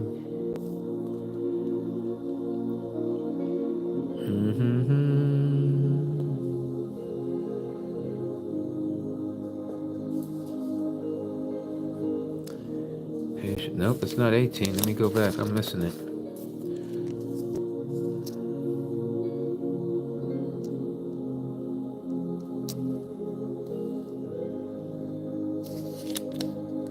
Oh, here it is. It is 16. Okay. So remember this here about what we were talking about yesterday in Matityahu 16, when our Mashiach said this to the Talmudim.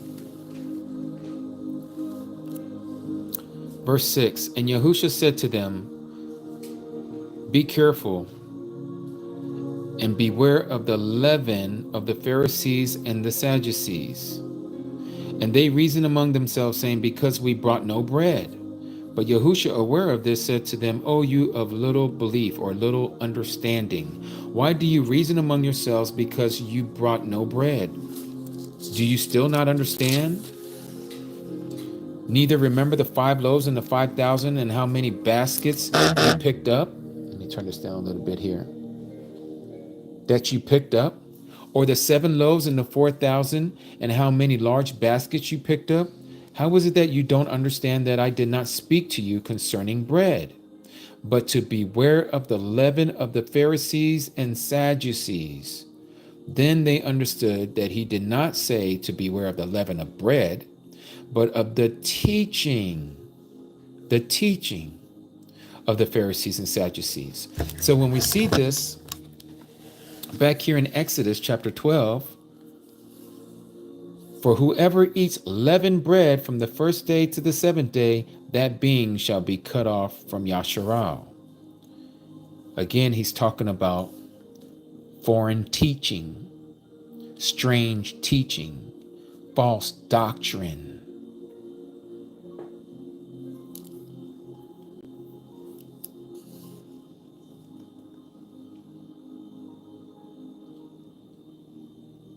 Alrighty.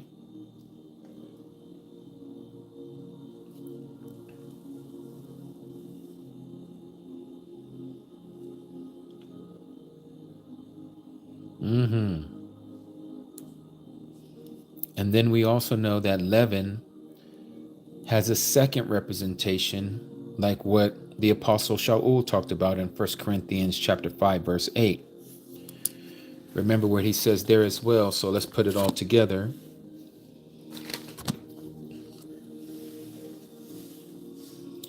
So then, let us celebrate the festival, not with old leaven, nor with the leaven of evil and wickedness, but with the unleavened bread of sincerity and truth.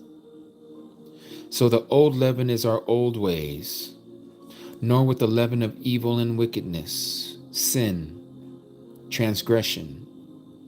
We need to purify ourselves.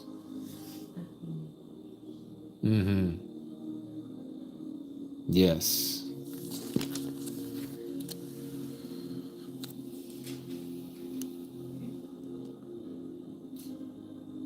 This is the importance of why we do these things, these celebrated days, these days of observation before Yahuwah, these appointed days. And even when we go into Leviticus 23,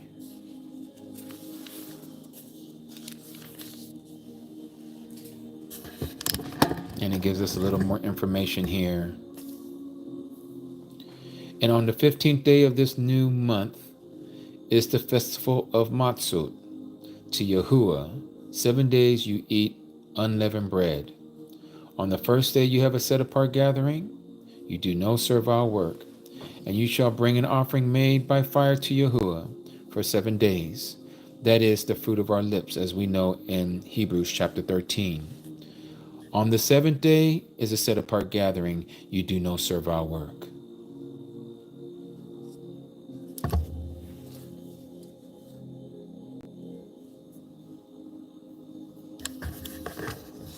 All righty.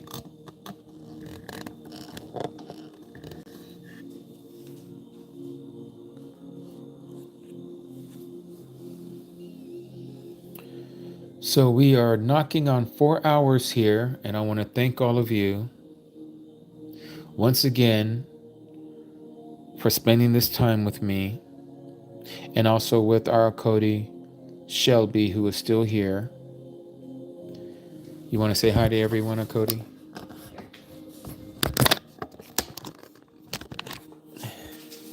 Shalom. Fourth Yom of unleavened bread of matzah, and also Shabbat Shalom. Ahava.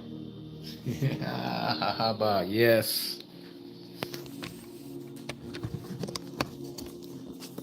Yes. They all say shalom, sis. Hi, Shelby, says try screen.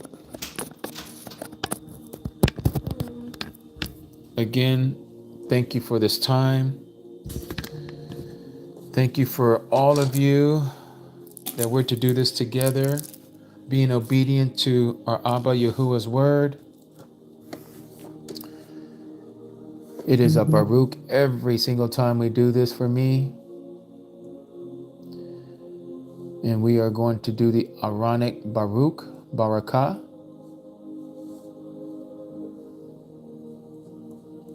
And we are going to call it an evening.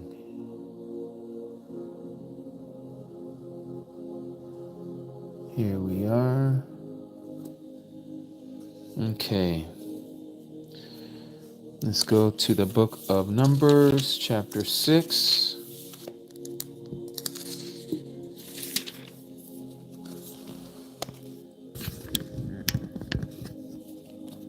And it reads, verse 22, and Yahuwah spoke to Moshe, saying, speak to Aaron and his sons, saying, this is how you Baruch the children of Yasharal. Say to them, Yahuwah Baruch you and guard you. Yahuwah make his face shine upon you and show favor unto you. Yahuwah lift up his face upon you and give you shalom. Shalom, Mishpaka. Ahab to each and every last one of you. I appreciate you and your time here together with each and every last one of us. May Yahweh bless you and keep you. May He make His face shine upon you and be gracious to you. May He lift up His countenance upon you and give you shalom.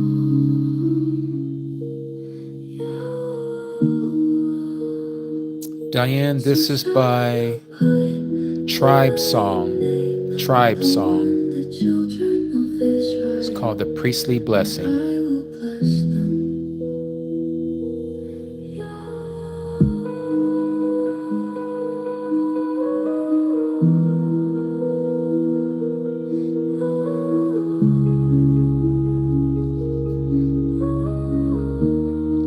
Thank you, Mary.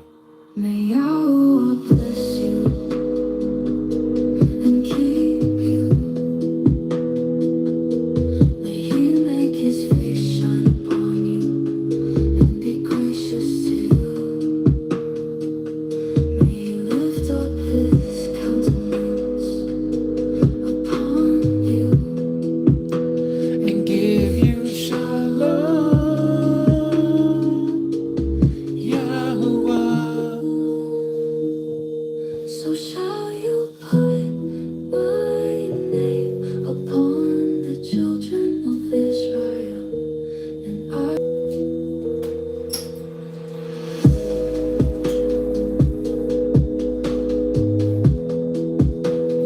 Give you shalom.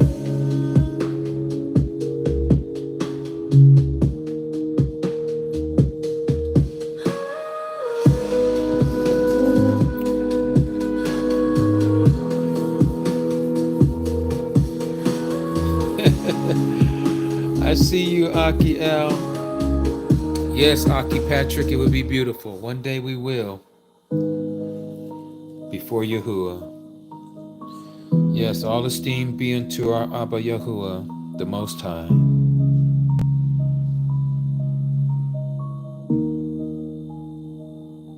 may Yahweh bless you Trice, you have a great night, and Akodi. keep you.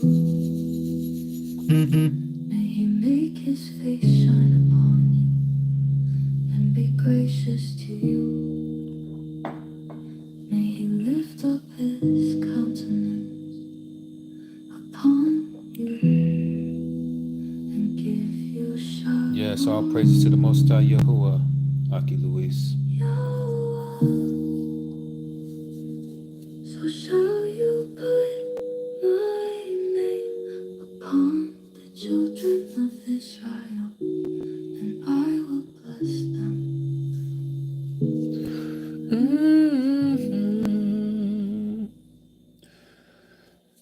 All right, Mishpaka. Until the 9th, which I believe falls on the pagan day Wednesday. Yes, it is. I will be on in the evening. I'm gonna say around 4 o'clock my time here on the Pacific.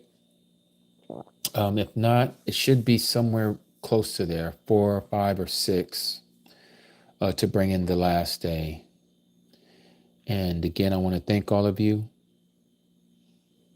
And for those of you who want to rewatch this, it should be available on YouTube soon. I don't know how long it takes for it to process and upload.